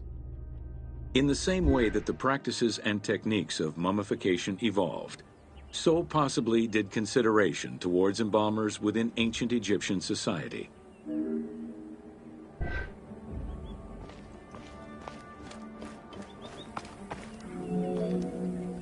The pharaoh had access to the most elaborate of mummification rituals. The richer citizens of Egypt also enjoyed complex embalming options, though none of them allowed for the removal of the brain or viscera. After purifying the body, embalmers injected a liquid through the rectum, sealed it, and allowed the mixture to settle. They then plunged the body into natron for up to 40 days. Once the body was dried, the seal was removed, and the entrails flowed out with the injected liquid, leaving the skin and bones of the deceased to be wrapped in linen and returned to the family for burial.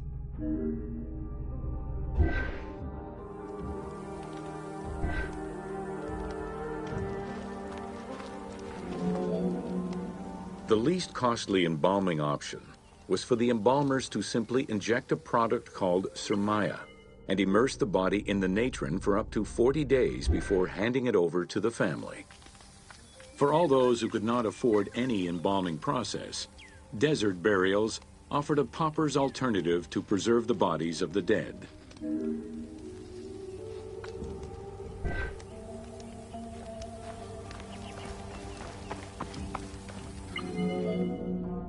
Egyptian civilization has always appealed to Westerners, even before the Greek and Roman invasions. As early as the Middle Ages, mummies discovered by travelers were often sent back to Europe. Curio cabinets, dating from the 16th and 17th centuries, usually included pharaonic artifacts in their collections. The Egyptomania phenomenon was heralded by Napoleon Bonaparte's Egyptian campaign, which lasted from 1798 to 1802. The following years were marked by a resurgence of interest from rich enthusiasts and scholars who exposed Egypt to the general populace.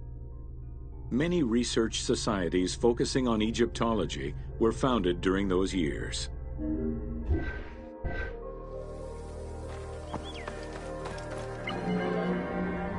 By 1868, mass tourism began in Egypt under the aegis of the Cook Agency. The rich would indulge in leisure trips to Egypt and bring back mummies. Upon their return, they would organize evenings that consisted of unpacking mummies and removing strips of linen and amulets layer by layer. These were considered the shining cultural events of the season.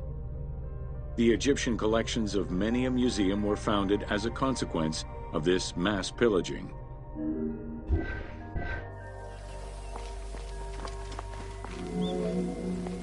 Thanks to those dubious parties, the fantasy of a mummy coming back to life, seeking revenge on its defilers, was born.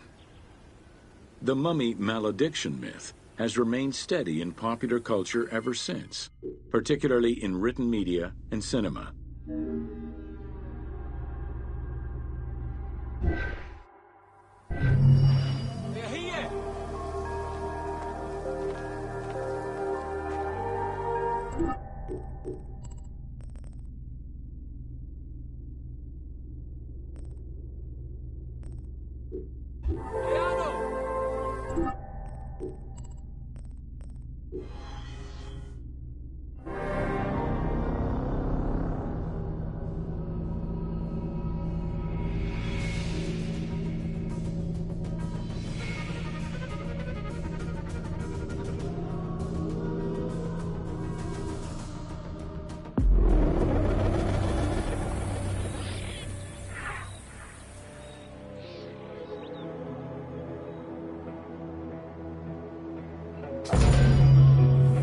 Welcome to Amulets and Rituals.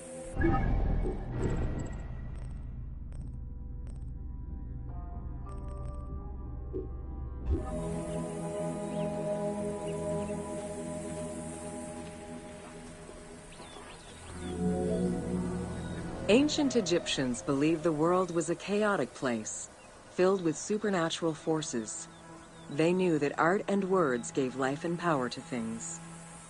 Carved with images from hieroglyphs or in the shapes of gods, amulets were highly personal objects that warded off dangers and disease while attracting success.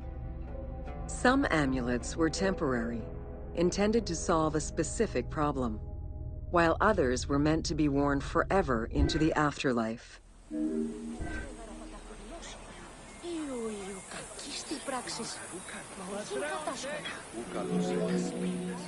Priests would infuse amulets with magical energy during religious ceremonies, imbuing them with protective magic to safeguard against supernatural powers.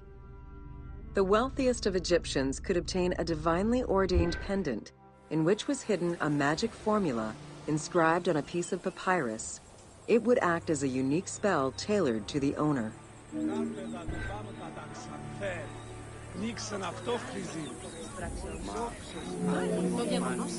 Religion was so important to ancient Egyptians that it permeated every aspect of their daily lives. Since water was the source of life and had the symbolism of purifying the body and the soul, all daily routines began with ablutions. Personal prayers to the gods were sometimes written or spoken, with family prayers passed down through generations.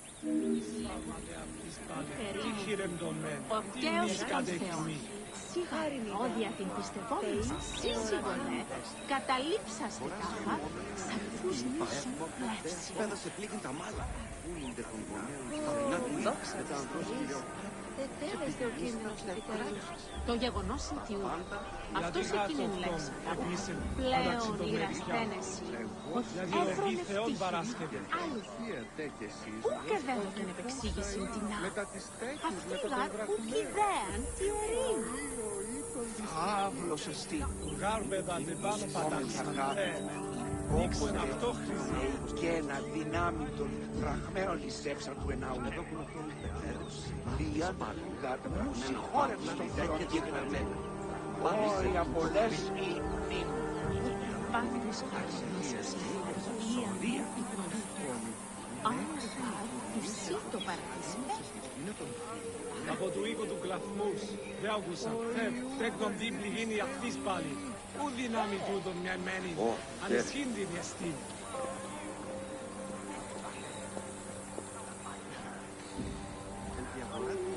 Ιδίς ορμάσει τούτον την είδον, ανεσχέντον την, ευλίγην ο πέρα. Έρον των Θεών. There was a complete calendar of each of the religious days, both good and bad, illustrating the appropriate daily rituals.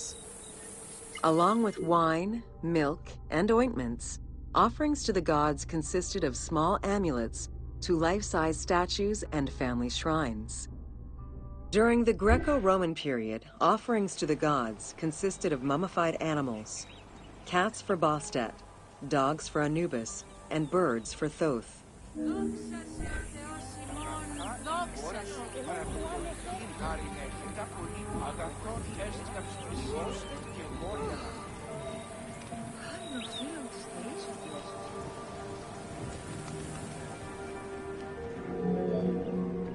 Deemed messengers of the gods, oracles offered guidance and judgment for all Egyptians, regardless of status. Crucial advice was offered on everything from day-to-day farming management to a pharaoh's decision on whether to start a war. Oracles were often used to decide legal issues. If the accused refused the judgment of the god, another god could be consulted in hopes of a more favorable reply.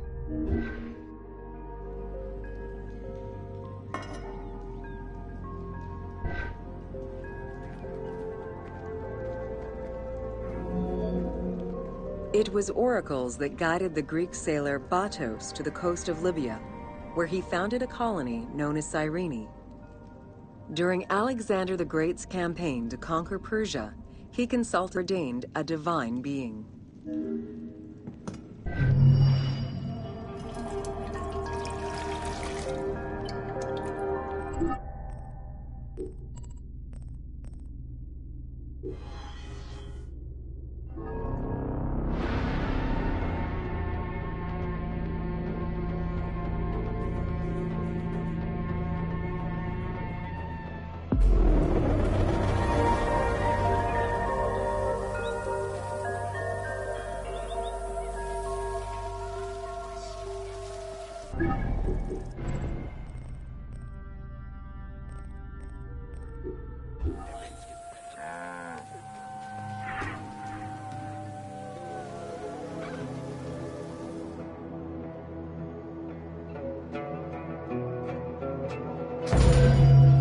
Welcome to Temples and Rituals of Ape. During rituals and festivals, the god was carried on a solar barge between the areas of a temple or the temples of different cities. Funerary carvings and paintings covering thousands of years, as well as the Book of the Dead, depict the same ship and oar design. Solar barges have been uncovered near or within several pharaohs' tombs. They were intended to carry the pharaoh into the afterlife.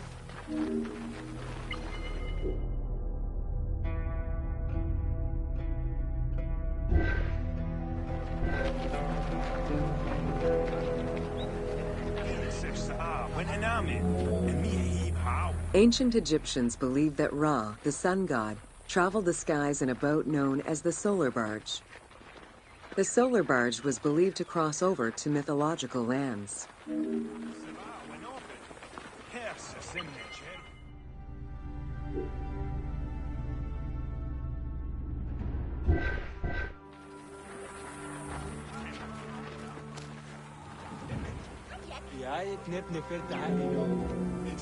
The god Ra believed mankind was conspiring against him.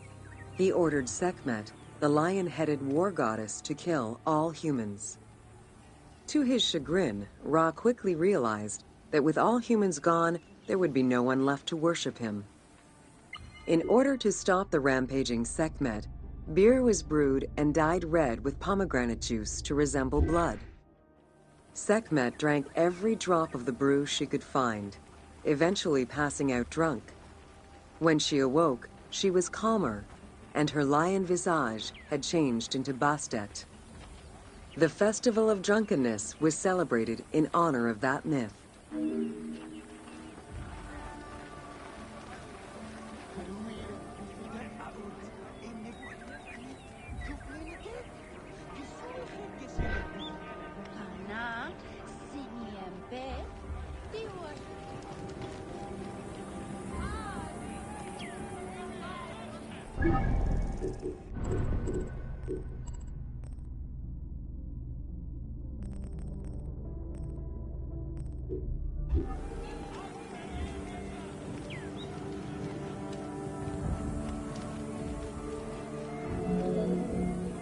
Unlike the daily rituals that took place in the temple and were performed by priests, festivals allowed the entire population of the city to participate.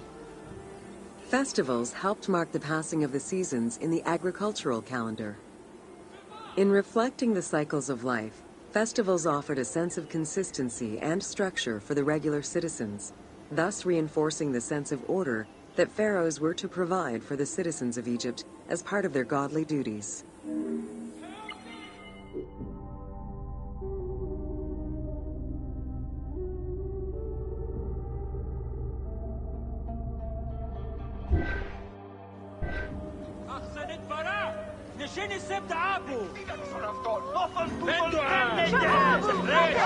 The importance of these festivals is demonstrated by their longevity. Records show that Osiris festivals occurred for more than 2,000 years. Some festivals serve to reinforce state control and promote the king's reign. Both the Opet and Set Jubilee festivals were specifically intended to celebrate the renewal of the king's power.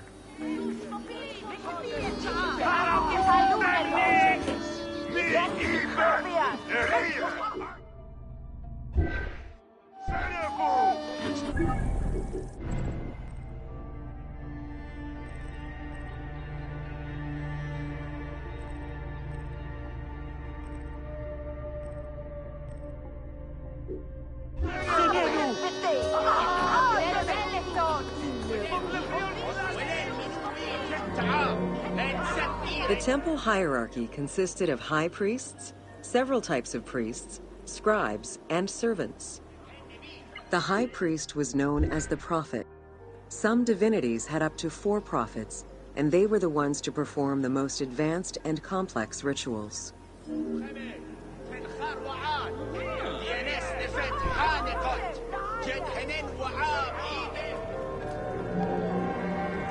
Egyptian priests were not confined to solely religious tasks, and in fact had crucial roles in Egypt's administration, most of which served to reaffirm the pharaoh as the proper vessel for the gods.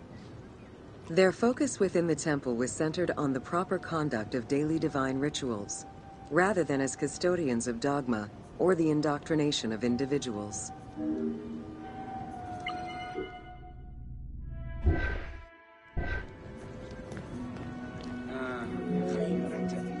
Scribes were custodians of the sacred sciences. Some priests were associated with the funeral rites and were considered the group with medical knowledge. The servants of the Ka were low-ranking priests who carried food and offerings in funerary rituals.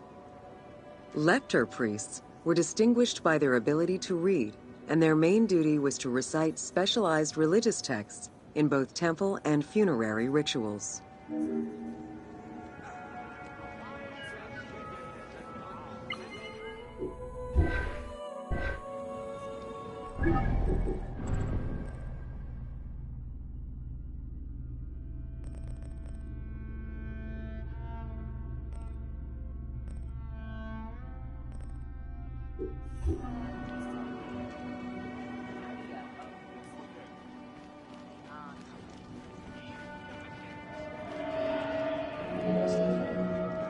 Priests and all the officials who served the temple worked only 3 months a year, with each period separated by a quarter of inactivity, at least within the temple compound.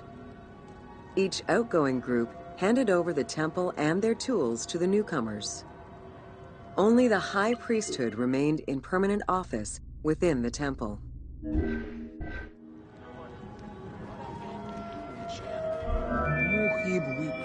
The most sacred part of the temple was referred to as Jeser Jeseru, the Holy of Holies. The most sacred inner sanctuary was where the shrine to the temple deity was located. Only priests were allowed within. Offerings were given, and rituals unseen by even the pharaoh were performed. While the team chose to allow any character access to this space in some game temples, normally it was reserved for priests alone.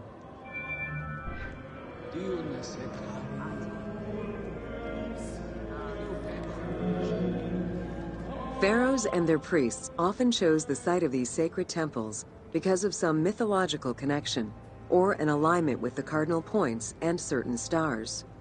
Once selected, a foundation ritual was performed. The pharaoh was required to complete 10 steps in the ritual, which required a mix of offerings as well as specific construction techniques. Once the temple was complete, construction of the chamber containing the shrine, or naos, began.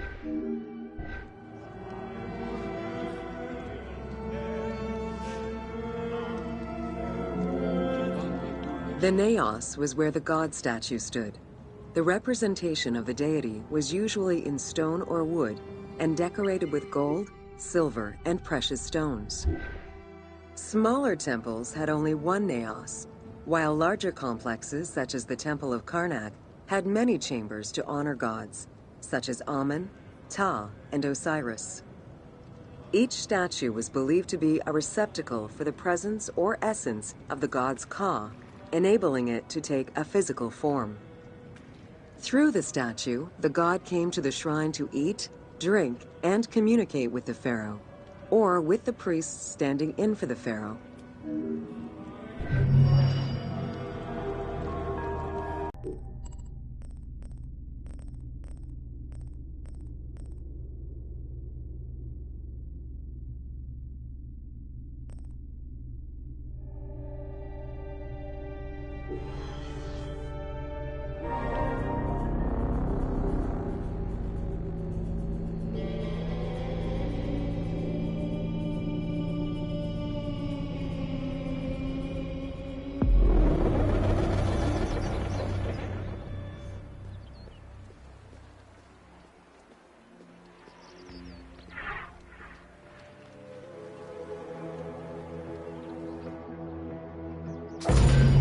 Welcome to Temples and Priests.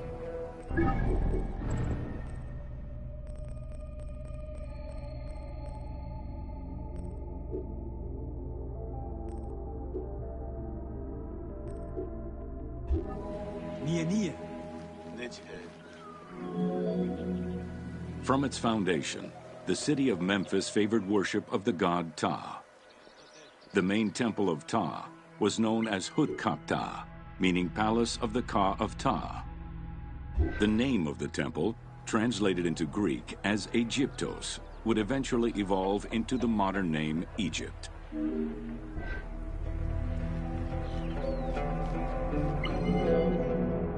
Temples were the center of religious, political, and economic life in ancient Egypt.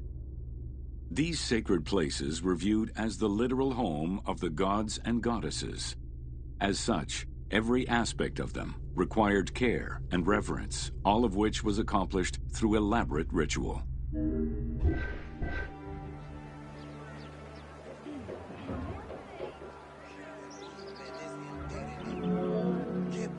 Located in the center of Memphis, the Temple of Ptah was the most prominent and imposing building in the city. The long walkway leading toward the temple, known as the Dromos, was guarded by rows of sphinxes. The entire sacred area was designed to keep the statue of the god protected, deep within the sacred enclosures that surrounded it.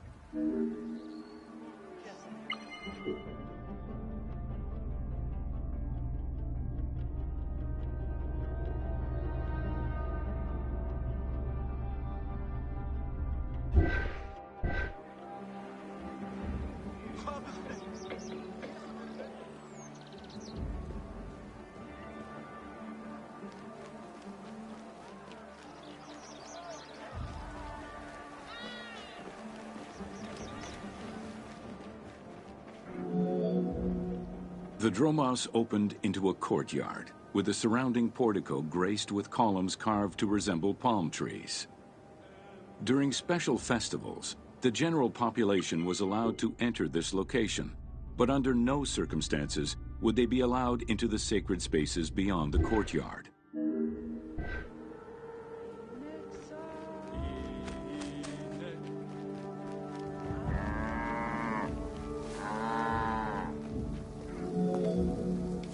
The Memphis Alabaster Sphinx was discovered in 1912, almost completely buried in water and sand. 8 meters in height and weighing in at roughly 90 tons, it is still mounted on its original pedestal. Though it is called the Alabaster Sphinx, it was in fact carved from common calcite rock, which is similar in appearance and texture to alabaster.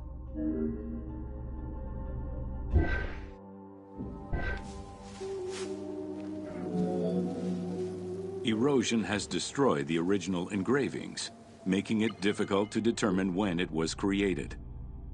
Egyptologists believe that its facial likeness resembles Amenhotep II, and so it could have been sculpted somewhere between 1700 and 1400 BCE.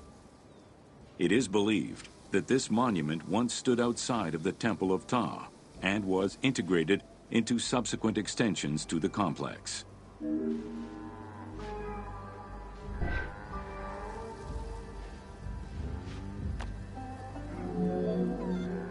The size of the imposing sculpture reflects the importance it had to the temple during the New Kingdom. This Sphinx is one of the few remaining artifacts from the ruins of Memphis to survive.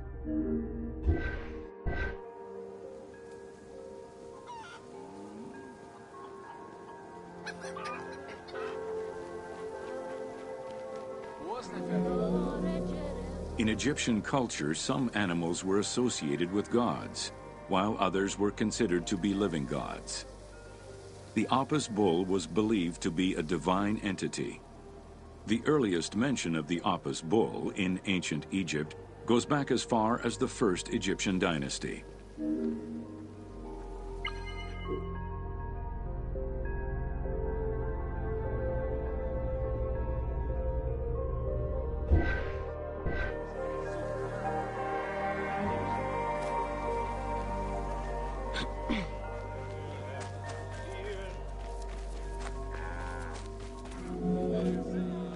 Originally the symbol of fertility, the Apis bull was linked to the god Ra, with the image of the sun carried between its horns.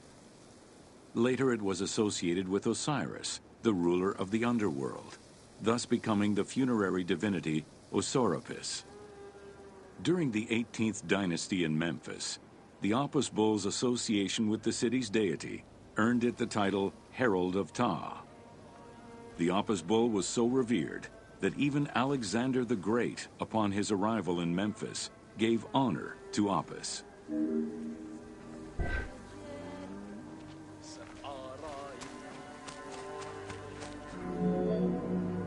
The Apis bull lived with its harem in a sacred barn located in an enclosure in the Temple of Ptah. Each bull bore 29 signs representative of its divinity. Among them, the bull had an eagle-shaped mark on its back, a double tail hair, and a scarab-shaped mark under the tongue. The signs were intended to correspond with the lunar cycle. After its death, Egyptians would search for its reincarnated form among the livestock.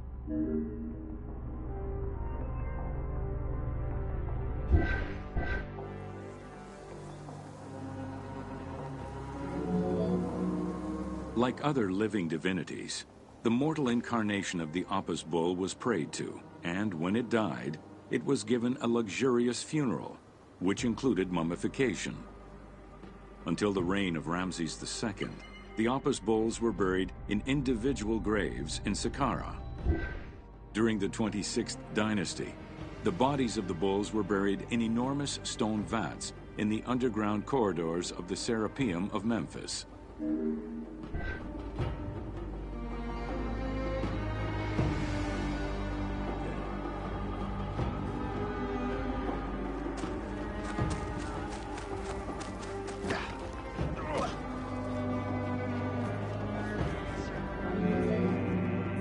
Ancient Egyptians believed that temple rituals were essential to maintain order in the cosmos and allow communication between humans and gods. The pharaoh was required to bring offerings as part of a twofold promise made to the gods, to remain a just ruler and to prevent chaos from entering Egypt.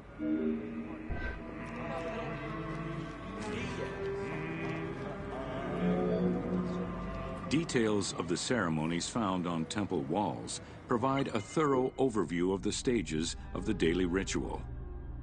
Performed 3 times a day to mirror human mealtimes, each step of the highly symbolic ceremony was accompanied by specific recitations, many of which referred to mythical events.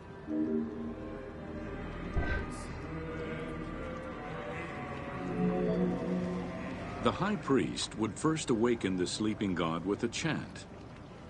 Then the seals of the shrine's doors were broken and the bolts drawn back. The act of swinging open the doors was a symbolic gesture where sight was granted to the deity.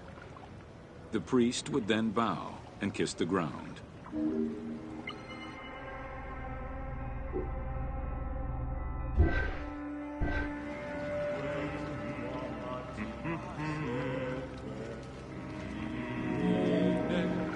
The god was then washed with incense-infused water and its mouth rinsed with mineral salts. The cleansing was followed by adorning the statue with jewels and royal garments. The final ritual required the priest to sweep away any footprints in order to prevent evil from approaching the god.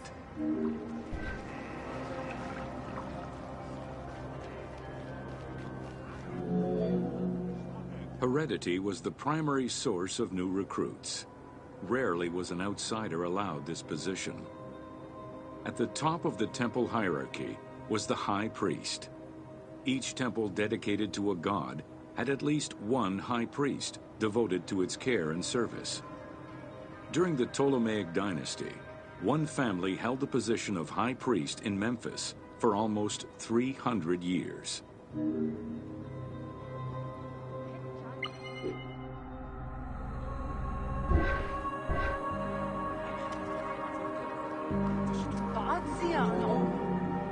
High priest candidates made their way up the ranks of the temple hierarchy. The one chosen to occupy the lofty position of high priest was usually confirmed by the pharaoh. Several of the high priests were also important officials in the government. Families sharing the highest priesthood titles tended to make many alliances, thereby gaining more land and wealth. Shifting balances of power sometimes resulted in more or less open conflicts between the priesthood and the pharaohs.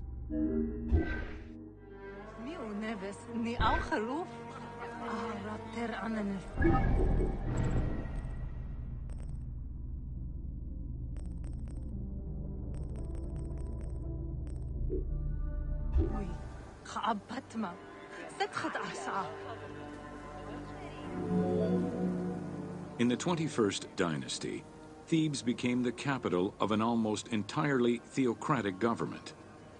The city was headed by king priests who spoke and governed in the name of the god Amun, in open opposition to the ruling pharaohs. These king priests caused a massive decentralization of power, known as the Third Intermediate Period.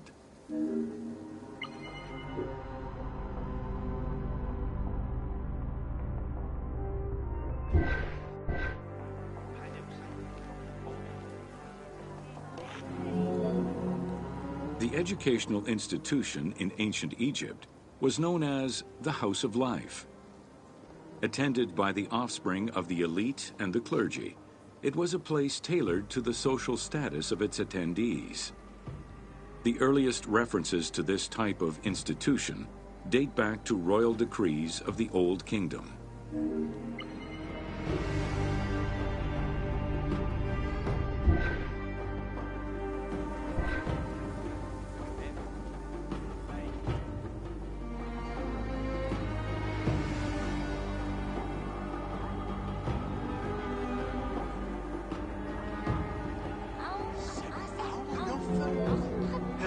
Only 2 known centers have been uncovered, one in the abandoned city of Akhetaten, and one at the temple of Ramses II on the west bank of Thebes. Inscriptions uncovered in those locations mention the names and titles of people who were connected with the House of Life, such as a chief physician and many scribes. It is presumed that by the late kingdom, every temple had a House of Life.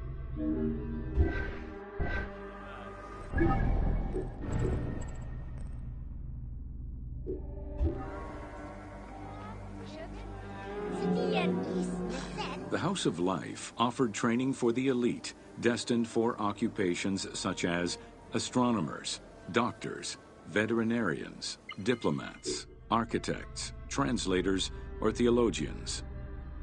Some institutions focused on specific disciplines, making them a central hub for the country.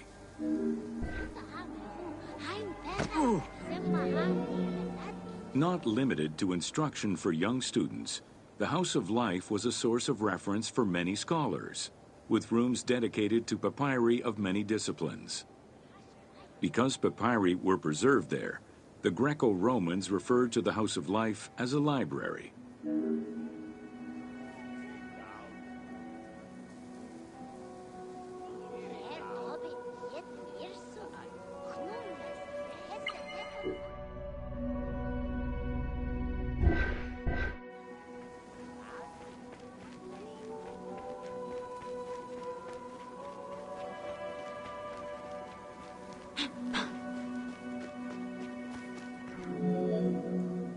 Ancient Egyptian economy was based on an unequal system of redistribution of goods.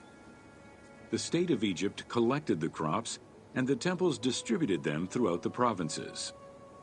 Since the only people capable of counting and ensuring a fair redistribution were the educated scribes, this meant that the temples played a pivotal role in this process.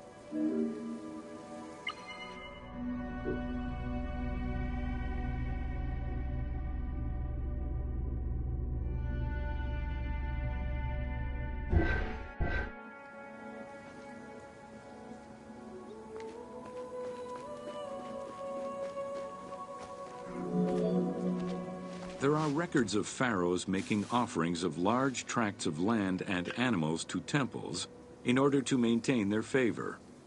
Ramses III offered generous gifts to the temple of Amun in Karnak in such a manner.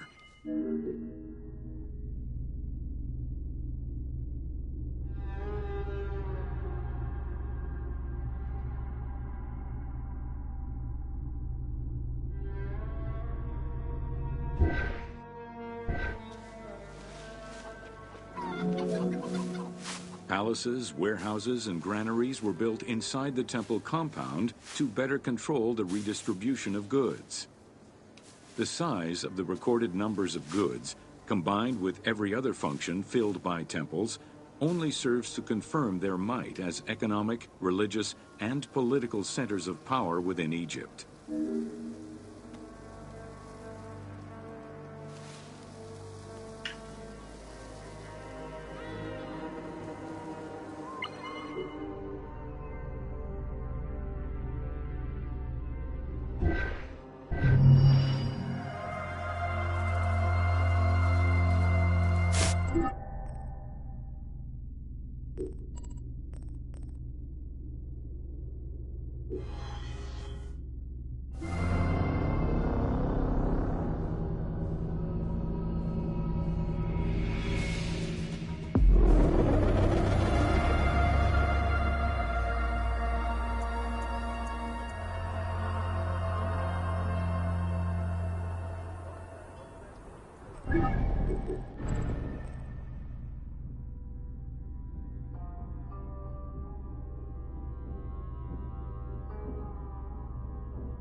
Welcome to Building Ancient Egypt. Constructed with bricks made of mud, most ancient Egyptian buildings were not permanent. Only religious temples and funerary monuments were meant to stand the ravages of time. For these very important structures, Egyptians used limestone, sandstone, and harder materials, such as granite, quartzite, and travertine. These heavy stone blocks were so prized that they were often transported from quarries located hundreds of kilometers away.